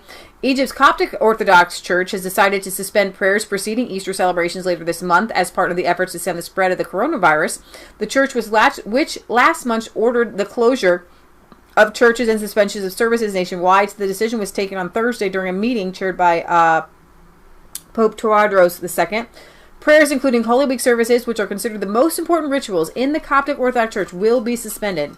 Holy Week prayers precede Easter Sunday, which this year will be celebrated on April 19th by the Orthodox community, 1 week later than the Catholic Easter. Church spokesman said this these were unprecedented and historic measures. On March 21st, the church ordered the closure of all churches and suspended ritual services. So I just want to let you guys know what was happening there. Around the world, Austria says EU migrant redistribution has failed and now has refused asylum seekers. I think that this is obviously part of the COVID-19 saying, you know what, we're just done and we're done. While some 150 non-governmental organizations have put pressure on Austria to accept Middle Eastern migrants stuck in Greece because of the worsening coronavirus pandemic, 2 government spokesmen have said that Austria will maintain its current policy and not accept any more asylum seekers. It remains a no. No one should be accepting anyone from anywhere at this time. If people have to be locked in their homes, you need to be locked in your country. Yeah, if the European Union allows these people to enter, millions will be on their way, says the 33-year-old Austrian premier last month. So to support Greece as best as possible and send a clear message as in EU, if we take the people who Erdogan sends to the border, it won't stay at 13,000. Then millions of people will be set off. So remember that Erdogan had opened up his the borders there. All right, here, let's do Michelle's segment because I did title the whole show on these segments here. So that you wait a second on yours. All right, so here's the deal. I love the Indian accent. I love to talk like I am from India. However, and I'm sure that the people, we had a friend, Ramesh, from India. Great guy. Amazing guy. So when we're going to go here in India, I want you guys to understand that I have a love for Indians. However, the slums there they are packed like sardines in cans. Yeah. And they have been hit with the coronavirus, and they are saying that this could be unfathomable for the people of India. So we need to be praying for them. Okay. The bank has pledged $1 billion to India to help tackle the coronavirus pandemic there. More than 2,500 infections have now been confirmed in the country, and more than 70 people are now known to have died. It doesn't sound like much, but this is new. Mumbai has some of the highest numbers of patients in India, with many living in congested slums, sparking fears the virus could rapidly spread further. Yogita Limai has more details. The virus has reached here, Asia's biggest slum and the most densely populated area on Earth, Dharavi. Nearly 1 million people live in less than a square mile. What? Social distancing is next to impossible. यहाँ लोगों के मन में इतना खौफ और इतना डर है. People are extremely scared here. If Italy's healthcare system, which is ranked second in the world, couldn't cope, India is far behind them. Here in Dharavi, as well as in other slums of the city, people have tested positive for coronavirus. Once that happens, they usually try to seal the area and then go door to door to check who else might be infected.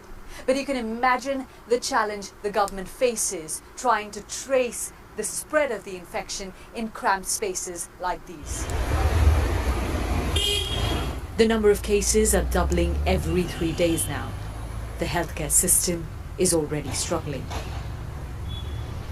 A doctor treating COVID patients at a hospital that caters to at least 3 million people described the condition there. Fearful of speaking out, she didn't want her face to be shown. We are totally unprepared. In our institute, there are only 6 ventilators. So we have been finding ways where we can use 1 ventilator for 2 patients. It's very scary. All of us are just really overworked. There are so many places, rural setups, which lack basic healthcare facilities. They have no hospital, they have no doctors working there. And I think they are going to be hit the worst by this illness. India's spending on healthcare is among the lowest in the world. A doctor here treats 4 times as many patients as one in the UK. And India has less than 11 ventilators per million people to treat COVID patients. If the virus is a threat, so's the stigma of contracting it. In the city of Indore, healthcare workers were attacked for trying to screen a woman. This stadium is being converted into an isolation centre, as are train coaches, today lying empty. The railways were shut down nearly 2 weeks ago. They're converting trains. As was the rest of India. It took months for coronavirus to affect 1 million people around the world. If not contained in a country the size of India, that number could multiply very quickly. Yogita Lemay, BBC News. There's more to this video that I found really interesting that it's talking about there with, but we don't have to finish it. The reason why I wanted to showcase what is happening in India is it's terrifying when this happens in densely populated areas, and especially ones that don't have the wherewithal medically to treat it. Now, I hate to go to what we would call as a poo-poo face article, however, because they are all about fear-mongering at CNN, and I never use CNN articles, and I don't know what the deal is. I guess I could close that, and then this might go up. But their article starts out by saying, doctors say India must prepare for an onslaught as one of Asia's biggest slums reports the first coronavirus death. New Delhi, one of Asia's biggest slums, has confirmed its first coronavirus death as top Indian doctors warn that the country must prepare to face an onslaught of cases that could cripple the health system to levels far beyond what Europe and the United States are experiencing. And you know, I think that we get a little bit caught up in what happens in our westernized, you know, I mean, India's kind of in the middle there, right? I mean, 1 million people in a square mile is like third world. Okay. Yeah, I guess I hadn't gone to India yet because the numbers, you know, were relatively low. The big news story is the draconian measures that Modi has taken. Even taken to spraying people down with just bleach and cleaner with their clothes on. It's a stark reality there that in India the caste system is still alive and well. Yeah. And that land ownership and being able to get out of the city, you think India has way too many people. It really doesn't. If they were allowed to spread out and each have a little bit more land, it would not be. So what we're seeing here is that crowded cities and the government policies over, you know, a century of the caste system and keeping people lower than low. I think Modi is going to do a good job he's trying to kind of bring people out of that, but it's certainly not an easy task. No, not when you have that many people. And I know, Dr. Julie here says Western medicine is for the wealthy only. Wes Clark says the fact that we take orders from the World Health Organization proves that we are living under a world government. That's very true.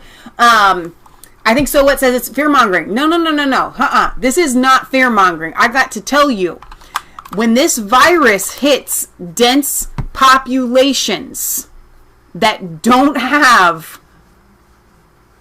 first world medicine, capabilities, it wreaks havoc. I mean, it is crazy. So India, and especially the slums in India, could definitely be preparing for... I would say if CNN has an article on it, then I would play the other side of the banjo there. Well, that was just the only article that I pulled up. I did research on this before I looked it up, and there are multiple regular media outlets. As far as the scaremongering. Okay, I do think that there is a level of scaremongering. There is, and we've talked about that. No, that's unreal. I think what the news media outlets are. I just mean specifically, you have to be an idiot to look at India and go, "Oh my gosh, that's not going to happen. It's not going to spread. It's all going to be." Yes, but I have a different feeling about India because of the food that they eat. Okay. They have a lot of turmeric. They have a lot of curcumin. Right. They actually eat a lot of spices that are antiviral in and of themselves. Right. So you look at those numbers, and I don't think you're going to see the same numbers as you see in Italy or Spain or France. So you're putting a lot of... Are you talking about death numbers or infected numbers? Death numbers. Okay, I'm not talking about death numbers. People getting sick. All of them getting sick. Have you ever seen 1 million people in a square mile? No, and so that's what I'm saying. There's 1 million people in a square mile. There should be thousands and thousands of people. It just got there. Well, this is there. They just hit their first marker. that like they've just hit it. I'm just saying, I don't think it's going to spread in India that way. Okay. I don't think Leah's got some prophetic mojos coming out here. In my gut, I think it's overplayed, and I think that there are certain areas that make it more hospitable than others, and I think that India is going to be spared this coronavirus That would be outbreak. amazing. That would absolutely be amazing. It would be a miracle, honestly, if that was true. That would be a miracle. I think that the virus doesn't like sun. I think that being outside, it does kill it.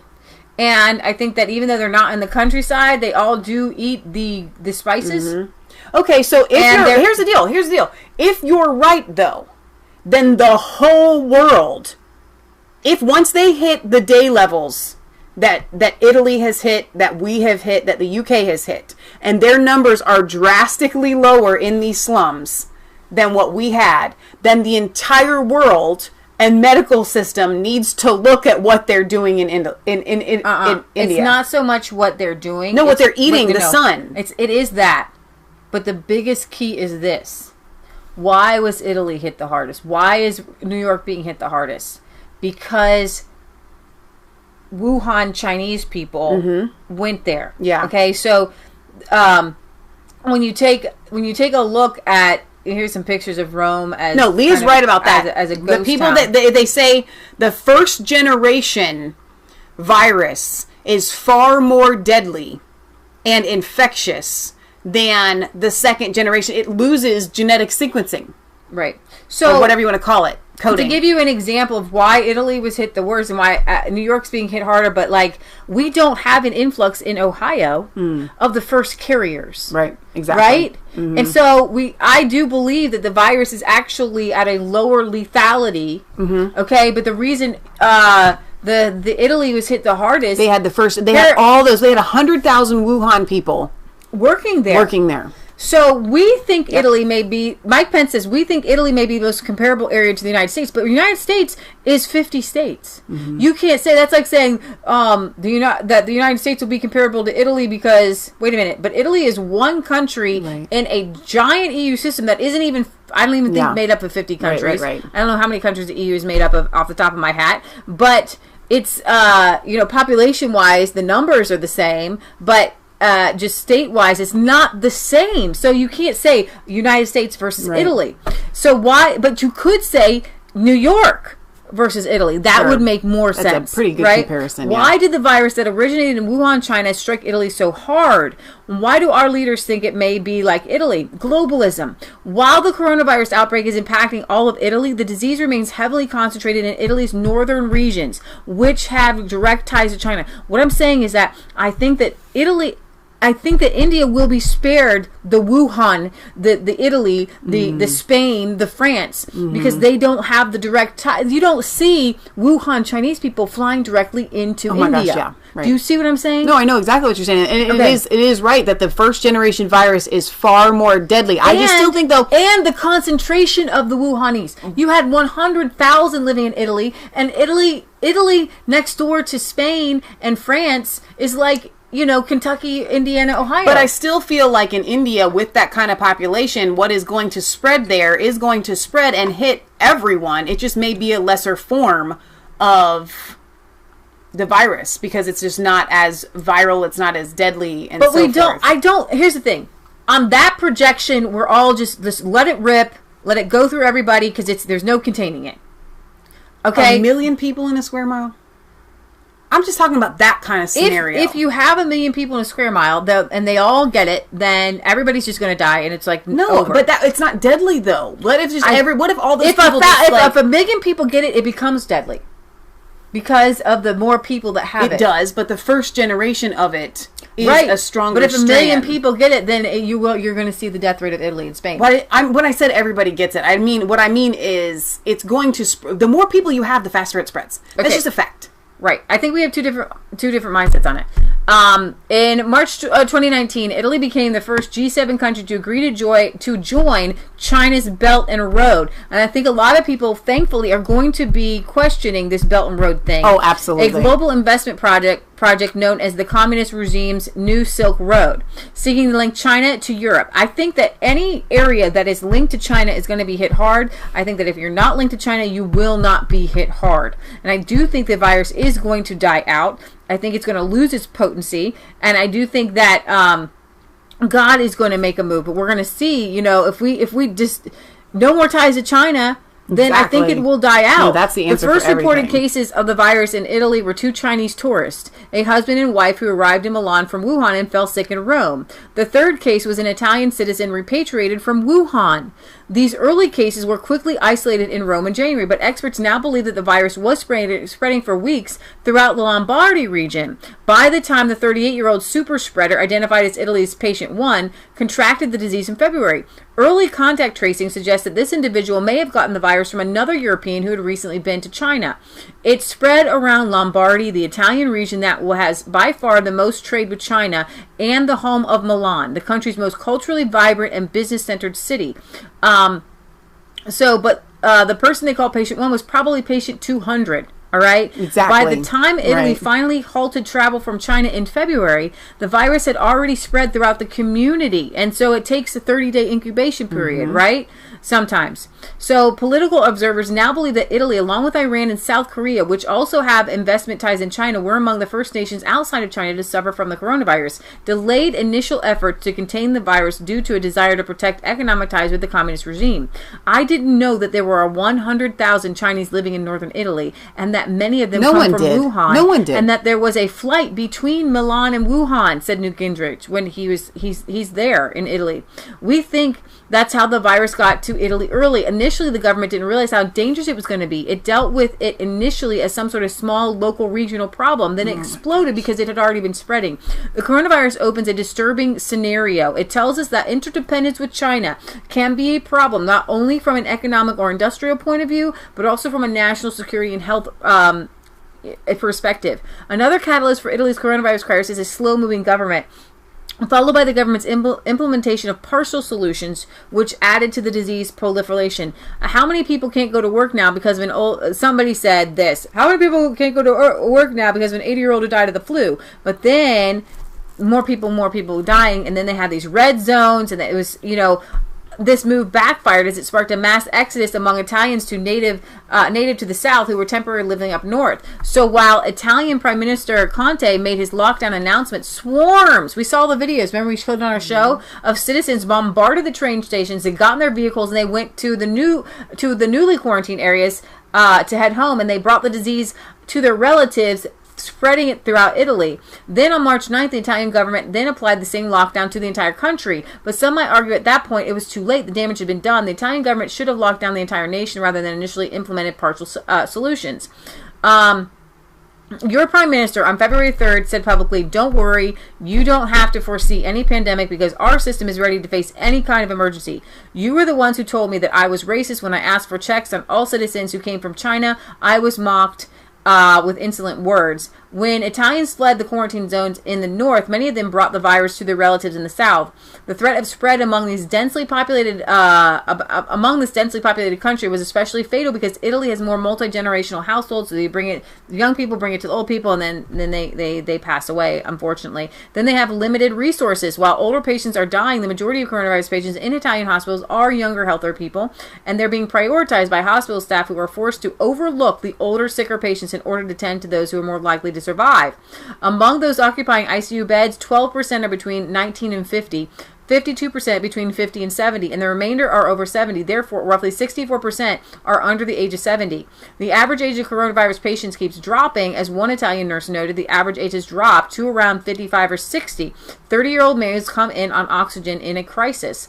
The hospital system in northern Italy is one of the finest in the country and in Europe. But even so, the coronavirus pandemic quickly overwhelmed. We can't invent new intensive care unit beds. It's important to understand that these patients who arrive with a grave pneumonia from COVID-19 will not. But I also want to say something else, is that in India, you can mock them for their homeopathic measures, but they have more natural ways to deal with the pneumonia or deal with flu or deal with virus. A lot of our herbs that we even get come from India, right? Turmeric. Well, Dr. Julie was saying the exact same thing, and forgive me for not just reading your comments, but she pretty much was saying that it's not so much the rich or the poor that are going to be getting sick in Italy. It's going to be the wealthy in India, because it's going to be the wealthy, because the poor are used to the homeopathic remedies to deal with exactly, and have to deal with pneumonias and viruses with and they just have a mentality that is more body centric, right? And nature centric. And so I think that in Italy, you don't have that. You know, you've got canned tomato sauce and pasta, and that is not going to kick this thing. So, in every chat, and so what? I'm calling you out because you're the one that said it. I'm gonna have to. Now that I've talked to my friend Ashley, which I wasn't gonna make a big deal about this prior to that, for everybody that is saying that it's just the flu. You're so wrong. You're 100% wrong. I don't need to be hyperbolic. You're just wrong. Because, like Ashley said last night, she lives in New York. And so many of these conspiracy theorists are trying to say, well, how do we even know? Hospitals aren't even overwhelmed. You know, does anybody even know anybody that has this? She literally touted off like 3 people that she personally knew that had been in her, like people that had been in her life that have died.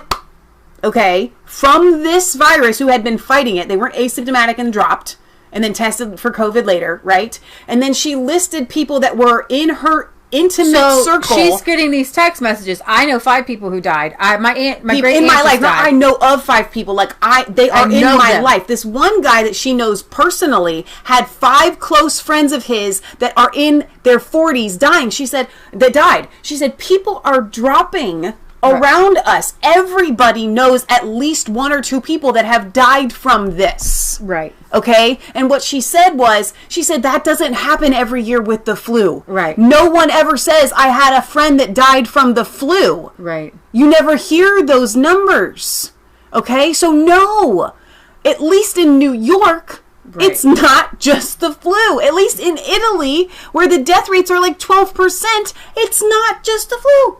Right. Some places, if we did have it, it could be just like the flu. Mm-hmm. But when you just say, it's just the flu, you're not taking into consideration all of the other places where it is not just the flu.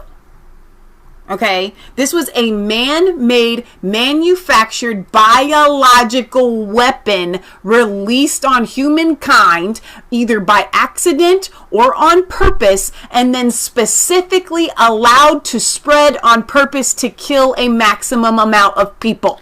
So a diplomat has a note, coronavirus may collapse African states. A leaked French diplomat note has claimed that outbreaks of Chinese coronavirus in Africa could lead to the collapse of the regimes in various countries across the continent. Currently, coronavirus cases across Africa remain low in comparison to Europe, North America, and Asia, but experts predict that a severe outbreak of the disease could have catastrophic effects.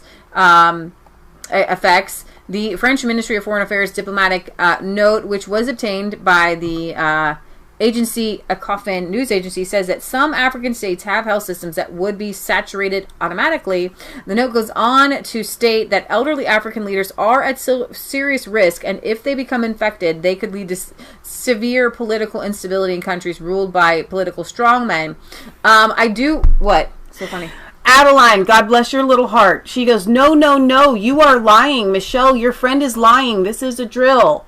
No. She's 100% right. These people that she knows are dying. They are legit dying. This person is like a sister, so like That's like saying Leah lied about it. No. Like, you don't understand. It's an impossibility. She is not lying. These people that she knows. And that's the problem, guys. Because I've seen Facebook posts. Does anybody actually know anybody that doesn't just know somebody? Well, guess what? We don't live in New York where this is happening. And if you say, I'm just not going to believe anybody if I'm not there to hear from, that's crazy talk. That's just pure crazy talk. That's conspiracy theory stuff going down. That beyond tinfoil hat stuff. It is this is not a drill. it's not a hoax, but there is a hoax. And so exactly, what you have to walk the line. What you're feeling is right. Robert Bone, 5 people have died from my dialysis clinic. He just said it. Wow. So, what you're feeling is the media hysteria and the global shift. And so, if you take your animus and your conspiracy theories and you point it in the right laser direction, exactly, you're going to hit on something, and then you'll take them down, right? Because they are hyping it up. Okay, they're hyping it up worldwide. They've decided that because it's happening in certain areas, then we just want to destroy the entire world and create a whole new world order. Right. You guys, the economic... Let me just bring up this article here. We can kind of... But to prove the insanity of... Like, I'm hearing from these channels that I love online that are all telling me this is a hoax, and I'm willing to believe that, but I'm not willing to believe someone that is legit there and watching it happen. That kind of crazy talk to say, well, I'm just not going to believe somebody. Does anybody know anybody firsthand? Well, do you have firsthand information from someone specifically that is on this operation? Because if you do, you ought to report them to somebody. Right. Okay? This is crazy So talk. I will say this, okay? Because you guys, we are the conspiracy hunters here. Right. The Imperial College model is not, that they're basing all the lockdowns on, has not proven to be correct. Okay? Exactly. Anyone with some basic knowledge of mathematical modeling who had taken a look at the structure of the Imperial College model would have noted the faults of this approach and its exaggerations. The model's prognosis that the United Kingdom would have to count with more than 500,000 deaths and a complete overload of its health system reversed the British government's earlier decision to use prudential surveillance and specifically targeted intervention and to shift to the full control strategy, which required massive intervention into the public and private life of the nation. The leaders of other countries that were somewhat still in doubt jumped on the bandwagon, and the march into a tyrannical state was programmed. It was too late when the authors of the model finally revised their original estimates from 500,000 to 20,000. Now, we've kind of been over that. They're saying that with the mitigation efforts, it will be lower. But I do believe that 500,000 people was a bit too high. After declaring the coronavirus a pandemic by the WHO, who then before said it's not going to be a problem, travel with China's fine, blah, blah, blah. Now they're saying it is a pandemic. So when you see them turn on their ears, something is afoot. They've decided, let's use this, okay? Agendas that have been prepared. Everything is an agenda. First, it was the agenda to protect the Chinese. Now it's an agenda for a new world order. You've got to find yourself in the middle, okay? Find yourself in the middle. You're going to be in a safe place in the middle here. This middle ground is the best place to be right now. Exactly. Agendas that have been prepared for years ago were set into motion, and the state agencies followed the procedures that were prescribed by the international health regulations as the international legal instrument that is binding the 196 countries across the globe, including the member states of the WHO. Even now, months after the outbreak of the virus, the true size of the threat remains unclear. The quantitative basis is still too small to make a reliable projection. If the modelers and the responsible government bodies had looked at the basic numbers instead of elaborating on an apparently sophisticated model, they would have noticed that there has been no noticeable rise in the death rate. A look at the overall death statistics show flat lines with fluctuations within its natural range. Even in Italy, there has not been a higher number of deaths than usual. And I don't know if that's actually true or not than in the past couple months, because we do see that the morgues are overwhelmed and the crematorium. So I think that unfortunately what you see with, and I'm bringing this part of the article so to kind of bring it back, but what you see here is two diametrically opposed mindsets. It's not that big of a deal. It's a super big deal. You've got to be in the middle, because what's funny in New York, they're saying, there's one hospital in New York, Brooklyn Hospital, saying we're seeing all kinds of coronavirus patients, but what we're not seeing are heart attacks or accidents. Right. So while we do have beds in the hospital, because people aren't going about their daily life. Right. But if people still were going about the daily life, you'd have the heart attacks, and you'd have the accidents, you'd have all kinds of other, you'd have more car accidents. Because so many people are like, but pneumonia cases are down, and flu cases are down, And so they're just using the COVID-19, and I'm seeing it in the comments. Maya, you said it too, and I'm not using the snarky voice for you guys, but I'm seeing this from other people, okay? That because the flu cases are down, that they are labeling patients that die of the flu as COVID-19. I've seen people that are saying that it's asymptomatic people are dying, and then they get tested for COVID-19. And that is true, though. And okay, that's fine. But what they're trying to say is that there's all cases. That the drop of the flu, okay, is that they're just taking patients that would have normally died from the flu, that did die of the flu, and they're labeling them as COVID-19 patients, and that is not accurate because, guys, the entire world has stopped. And you know what it does when the entire world stops? Is it stops other deaths. It stops spreads of disease. It stops, like Leah said, car accidents. So death rates normally are dropping, and the COVID deaths are taking that place. I'm not saying that asymptomatic people that are dropping dead, they could be dying of 5G. I don't know. Okay? I'm not going to say that.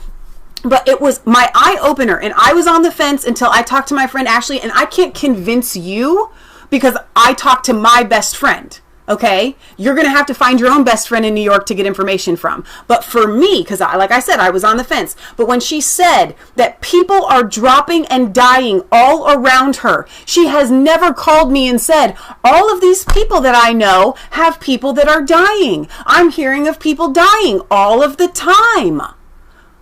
All of these people are dying. All of these people are dying. There are people that are dying. She drives by the hospitals. She sees the trucks. She sees the bodies going into the trucks. Okay? All of these people are dying in New York. Maybe it's not happening where you live. Great. Praise God. But something is happening. Whether you want to say it's 5G, whether you want to say it's COVID-19, or whether you want to say it's the worst year of the flu that we have ever had. People in these outbreak areas are dying at extraordinary, not normal numbers. And my best friend just told me that people that she knows and her closest friends have intimate first degree of separation people in their lives that have died, and they are dying at disproportionate numbers like never before. I can't convince you of that, but now I am convinced. But they are taking a pandemic, and exactly what they've done is that Donald Trump came out and said, wanted to give people hope, and was like, hey, this hydroxychloroquine with a Z-Pack, this will really help. And in New Rochelle, right outside of where our friend lives, was the very first the cases. She did not know this. Because the news media doesn't want to tell you that there is a Hasidic doctor who treated like 700 patients, and none of them have died, even though they were the first people to be quarantined in New York.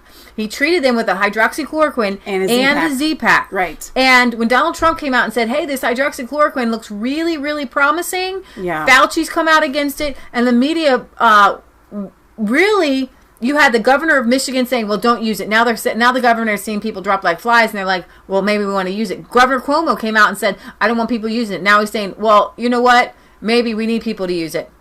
And so they wanted to hammer Trump when ideological and political things get in the way of it. Guys, I really think that we are going to get over this. Tucker Carlson had another doctor on to talk about another way to treat things, and to treat it the way that they treat... what was it? He said they treat Ebola with this. Ebola has like a 90%, 92% success rate now. It has to do with antibodies, and what it is it's not even just a treatment so much as it can be used preventatively if it gets put in a person's body. It's not a vaccine, though. It's not a vaccine, but it works way faster than a vaccine. Right, exactly. It's like I don't remember the day period, but it's looking really promising. So what they're doing is the media doesn't want the promising things. They don't want this to be over because they're like tornado tracers who want to keep it going. And it's because, AOC, and you see that Nancy Pelosi doesn't take this very seriously because she's already wanting to investigate Donald Trump for his reaction, even though on January 31st, he shut down flights with China. And, guys, we're going to get over this. We're going to get over it with a lot less massacre and death than what they had predicted. Oh my gosh, yeah. They are. Here's the deal, guys. I'm not saying this thing is so blown out of proportion by the media, it's not even funny. Right. Okay? They are fear-mongering, and it is crazy. These draconian measures are way out of proportion. Okay? Right, but let me see this. That is happening. Logs another 809 virus deaths in 24 hours, 11,744 total. Let's say some of those weren't COVID-19, because they are saying they are testing some people, saying if you had it and you're asymptomatic, they're making you a COVID-19 death person, right? But to me, that actually makes sense to me. Honestly. Okay? Because if they don't know what you died from, if they died of a car wreck, and they labeled you as having died from COVID-19, whatever. But if you died of something, you don't know what has happened within that person's cell without doing autopsies on every person. So Spain's health ministry says Saturday that its total number of infections has reached 124,000-ish. That is an increase of 7,000 from Friday, and slightly down in an increase. The daily increase puts Spain ahead of Italy as the country with the second most infections behind the United States. Italy will update its figures later on Saturday, so I don't know if we have the Italy. I do think that Italy has reached its downward curve. Thank They're God. still getting, the 800 a day. Unfortunately, you have police targeted in multiple coronavirus spitting attacks in the Austrian capital of Vienna, with one of the criminals testing positive for coronavirus. All the attacks took place on Wednesday, with the first at a supermarket in the 13th district of Heisink. A 24-year-old foreigner spat at officers, and they were arrested for shoplifting. He also had hepatitis and AIDS. So yay for him. Rome mayor boasts of record sanctions against citizens breaking lockdown, and this is the draconianism. Rome's mayor, Virginia Raggi, boasts on social media that police have conducted a record number of stops of citizens and handed out hundreds of hefty fines for those judged to be in non-compliance with the coronavirus lockdown. Awful. I can't believe this. In Rome, in less than a month of coronavirus emergencies, the local police have carried out more than 400,000 checks and discovered 664 miscreants. Oh my gosh, 4 out of 400,000. This week, Miss Raggi created an internet hotline to report disobedient neighbors. Some have called it a witch hunt, which it is. Are these gatherings of people you think conflict with the rules of the health emergency? You can report them. Incentivizing and legitimizing the climate of a police state is a stupid move, somebody said. Italy has issued a series of national decrees and repeatedly constricted the number of valid reasons a citizen may venture out of their homes, with the government insisting that law enforcement is to interpret the norms as strictly as possible. I think this is absolutely insane and draconian. In Hungary taxes multinational chains, banks to fund the healthcare worker bonuses, and rather than creating their own, they don't have the ability to create their own monetary system like we do. Just print $6 trillion. Helicopter money. So the Hungarian government says it will impose new taxes on multinational retail chains and banks to boost state budget revenues needed to fight the coronavirus pandemic. Retailers will pay about $106 million and banks about $162 million, while a vehicle tax totaling $100 million, normally paid by car owners to municipalities, will be transferred to the central budget. Thank you. What? My lovely best friend has arrived in the chat here to settle this. Thank you. Here she is. She says, hey, my sister just said that someone she knows lives near one of the worst hit hospitals in Queens and saw a truck full of bodies from his apartment window, was really shaken up. Thank you. And Adeline, if you continue to call people liars, you might get a timeout. So yeah, that's the friend we were talking to last night who says that, I don't know, Ashley, how long you've been here or not, but I'm going to get a little piped up here. We're having a little conversation with some of our viewers who don't believe but here's the deal. You know people who know people. I don't blame people. Oh yeah, sure. Because the Q movement and all of this conspiracy stuff that's going around, it seems very convincing, and they have brainwashed a ton of people to think it's all all a hoax. It's not all a hoax. Okay, there are some hoaxes going on in the midst of all this, and some really weird, crazy stuff. But people dying is not one of the hoax. Right. Exactly.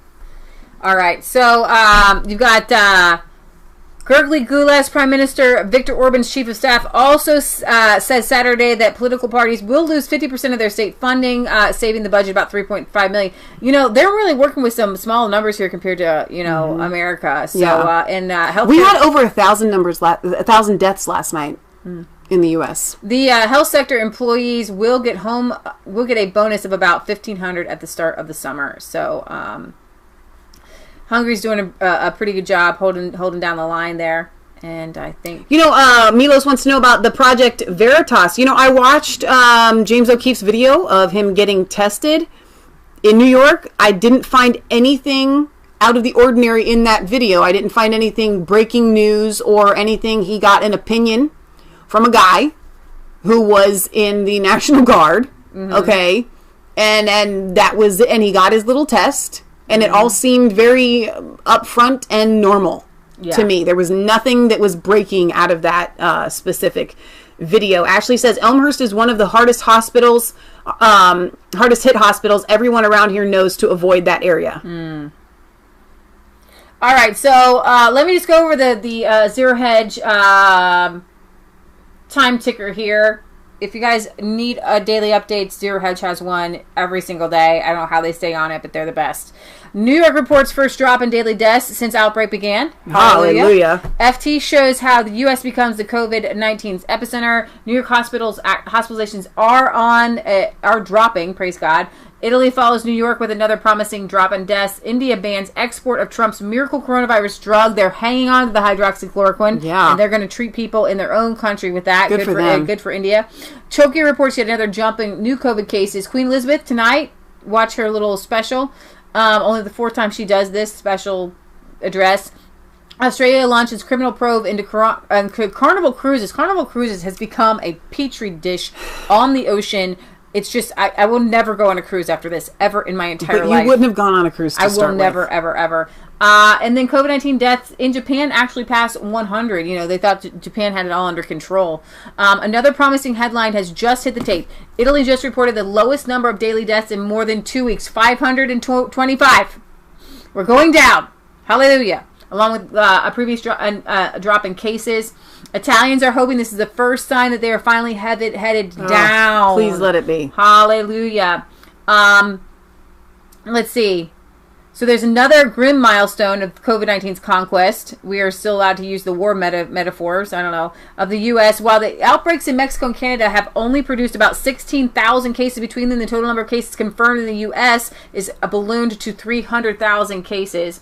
But we're testing. We want to know the numbers, okay? Right. What's so amazing about the high numbers in the United States is the death rate keeps getting lower and lower. Exactly. The more they test, and that's the deal, guys. These death rates, no matter where you're taking them from, are not accurate. Numbers, yeah. Because unless they have the ability to test every single person in society every day, exactly, okay, then you don't have an accurate test. All we have are the death rates of known We're cases. seeing a lot of bad algebra going on here. Oh, it's so bad. And that's why these rates just kind of are all over the place, okay? I can do my own rates, and then I'll go back and somebody else got a different rate, and I'm like, I can do simple percentage divisions. And somehow, like, you know what I'm saying? Like, this is not...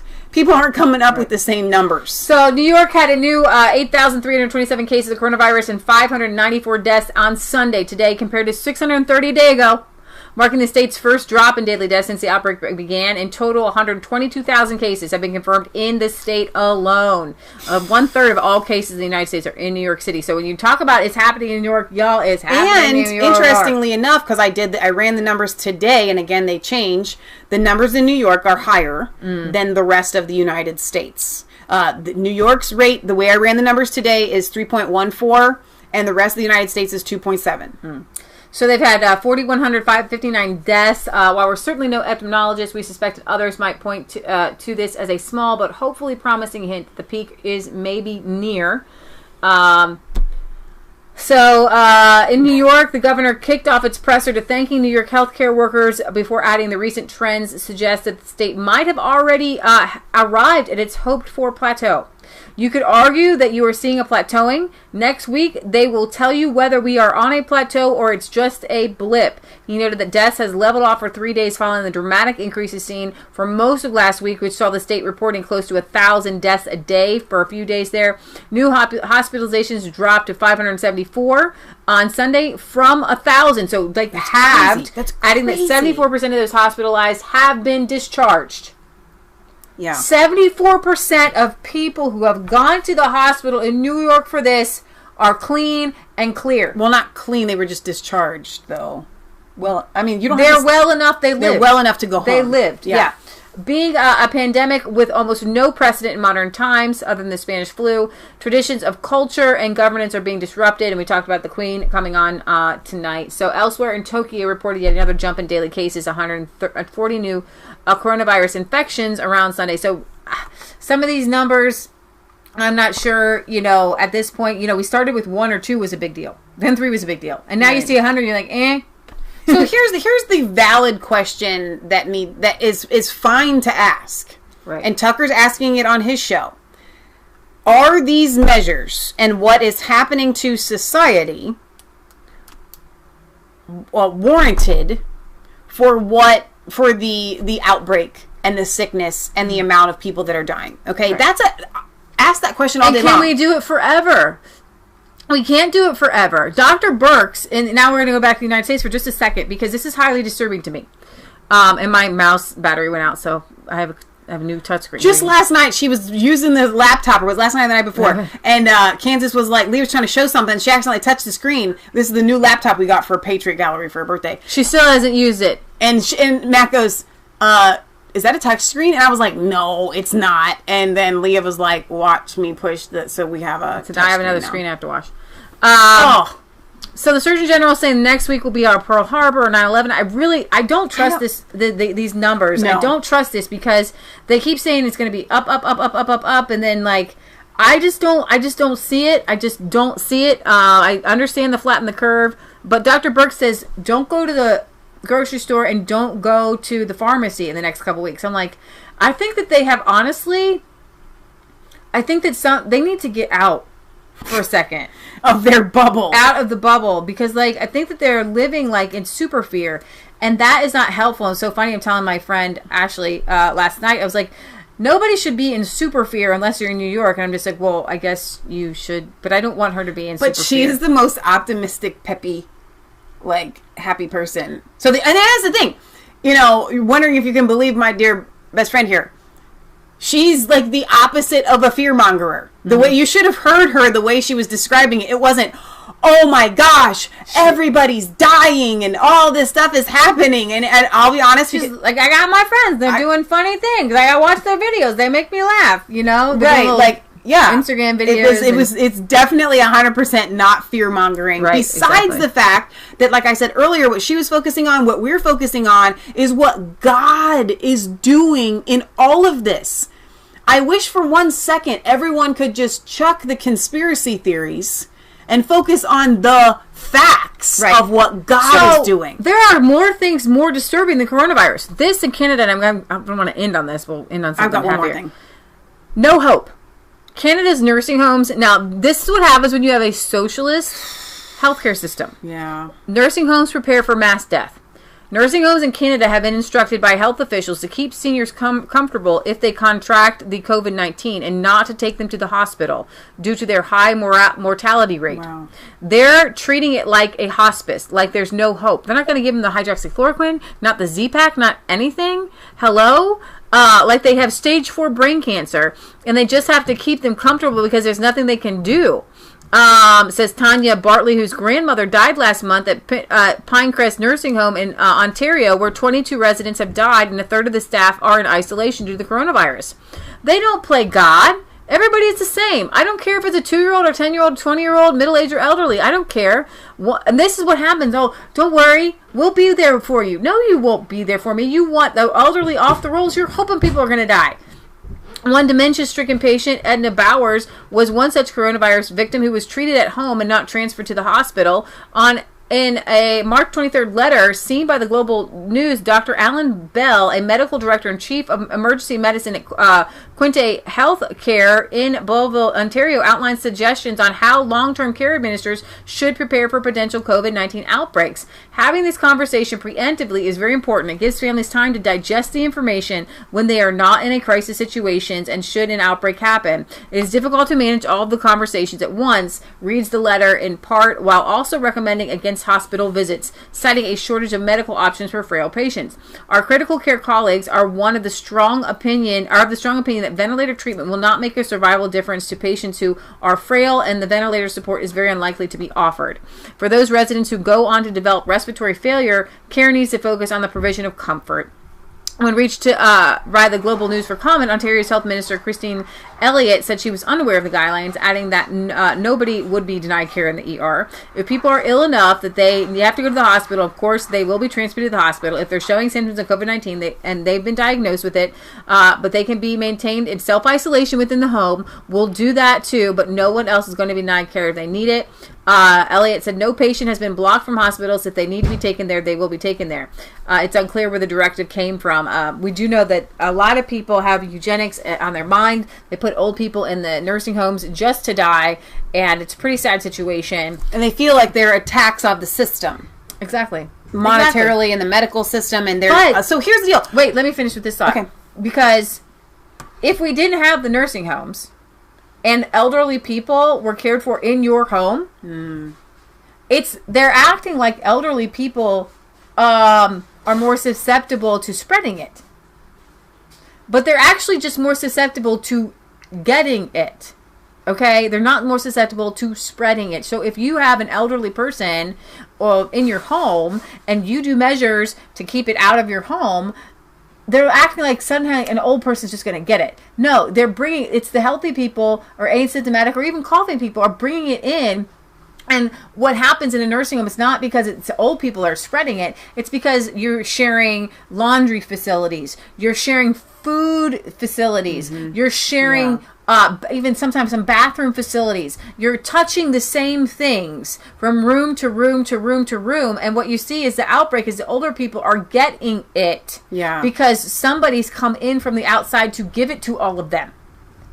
So if you didn't have you wouldn't see the huge outbreak that way. So anyway, so there is a massive conspiracy going on in this. Do I believe that Event 201 launched this thing? Yeah, I think yes, I really do. Did they have a hand to play in it? Yes, I really believe that. And so are we at war with those that have done this, that have propagated it? Yes. Do they want to take control? Yes. Is that why all of these measures are happening? Yes. Do they want the economy to collapse? Now that question is a little bit iffy. I wouldn't say that they want the economy to collapse. They knew that what they have done for the past 107 years they have strip mined the American people and their money and the American dollar. They strip mined it. There's nothing left. Okay, and like a plague, they've got their suitcases of money. Kelly mentioned this in the chat about all the resignations that have happened over the past 2 months that happened before all this. They cashed out their stock options. They left. Okay, they hightailed it, the CEOs.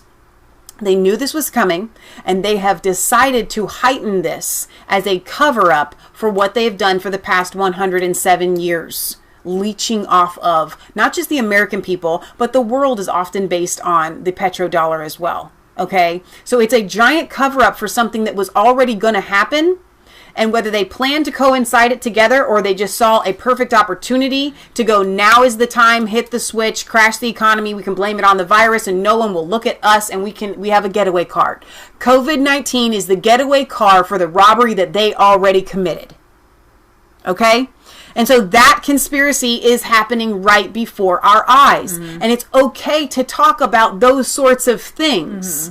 So there's so much going on here that's not okay, that's not right. But we can focus on the things that we can address. I know it's not as fun to be in the middle. I know. Right? Right. It's not as fun. You either want to be... obviously, none of us want to be on the fear-mongering side. Praise God. We're all kind of like, I hope, like y'all, we got at it, you know, like we could see that they were trying to put they're trying to hypnotize us all into this panicky state of complete paralyzation of mind and body and spirit. Now, how do we know that they're trying to induce panic? Around the world and here in the United States, but right now we're going to talk about Scotland. Everybody has the great grand Gotham City idea to release prisoners. In Scotland, coronavirus, the plan to release prisoners early. Prisoners nearing the end of their sentence may be released as early as next week to halt the spread of coronavirus in Scotland's jails. Justice Secretary Humza Yousaf told the Nine staff absences due to the rate of infection had put a major strain on the Scottish prison service. Mr. Yousaf described the situation as increasingly alarming. He added, I cannot envision... I'm not even gonna, he's probably not even fully Scottish, so I'm not even going to try. I cannot envisage a time when we do not release prisoners to make that a safer environment. So I am actively looking at the options we have to do that. The Justice Secretary said options include home detention curfews where prisoners were released and monitored by electric tagging instead. He said, but we may need to look at what sort of powers we need to do some sort of emergency release as well. That is all being proactively explored as we speak. Relatively urgently asked about the timescale, Mr. Yousaf said it could happen as early as next week. I am not committing to that, but certainly the situation is increasingly alarming for me and increasingly concerning.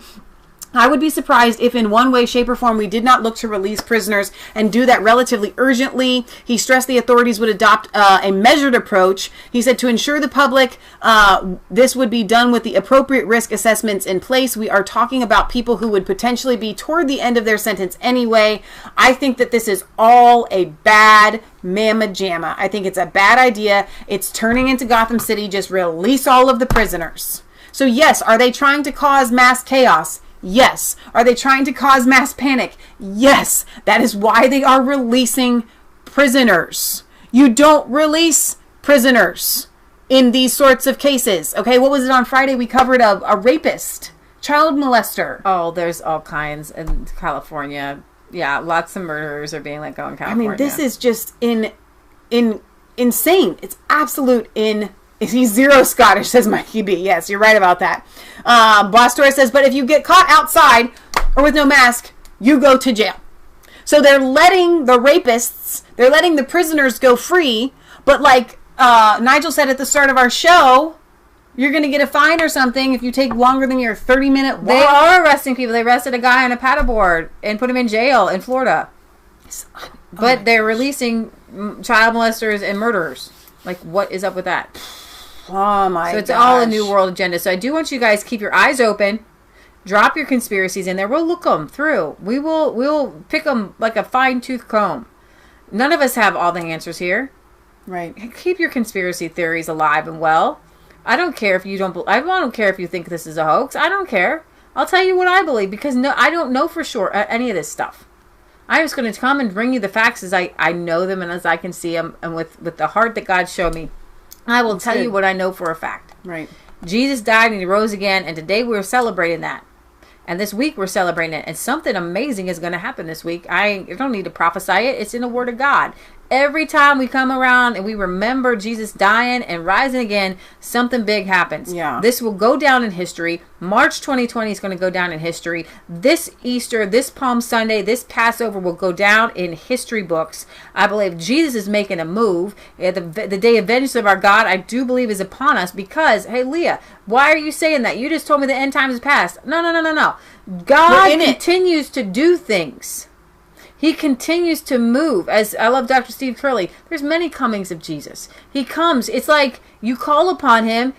All who call upon the name of the Lord will be saved. You call upon him. He sets things in order. There's ages. There's great awakenings. There's great salvations. There's moves of God. God had a move of God here. He had vengeance here. He's always moving. He's always doing things. I think we're entering into a new Christian age, a new Christian era. And I do see porn things shut down. I do see public schools not being able to indoctrinate kids anymore. I do see things, and a big shift had to happen, but praise God if you don't need all the deaths. You know, if there's not a huge death thing to make an entire world change. And what the devil did, and I will keep saying this, he wanted to change the world by killing the Son of God. Change the world by killing the Son of God.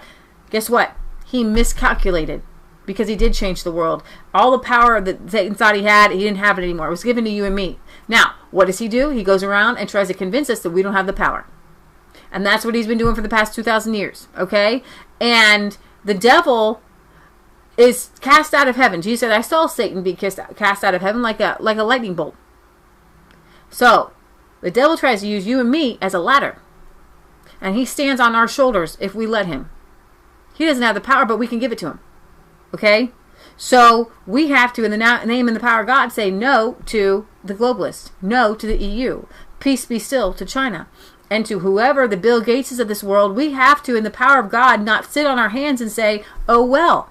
We have to say, in the name of Jesus, things are going to change. In the name of Jesus, we're going to get power back from you. Yeah. You are opening yourself up for the biggest fall. Oh my gosh.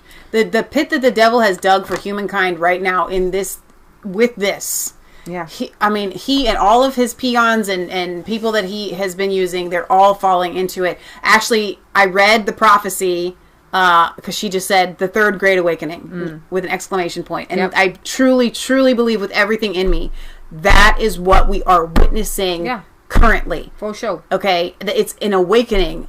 And Christians are going to rise up and souls are going to come to the Lord and we're going to realize what power we have in Christ. And that's why you focused on your passages in Luke, because we need to know what Jesus did. We need to know what's been fulfilled, and we need to know the power that we have in the kingdom. Yeah. All right. So we love you guys. God loves you. God bless. Remember, it's not just a conspiracy theory if it's actually the truth. We'll have a song later on today. I'm sure of it. Okay. I actually come back here, I don't know, 30 minutes. I got a 15-minute program that is not European news related that I want to do because I want to get ahead of the curve and I want to see if I can break some news and bring you guys do it later? A conspiracy like after theory. Dark? Well, it's only going to be 15 minutes. And I want to do it while my mind's on it. Okay. So come back, let's say 4:30 our time. So in a half hour, when this has a chance to process. And it's literally going to be a very short program, something that happened and is happening. And it is COVID-19 related, actually, but it goes back to JFK. All right. Remember, it's not just a conspiracy theory. If it's a truth, please like, comment, and subscribe to Master Race 3 and Resistant Chicks. We do have a P.O. Box, 107, Milford, Ohio, 45150. And we love you. God loves you. God bless. All right, you guys. Have a wonderful rest of your day.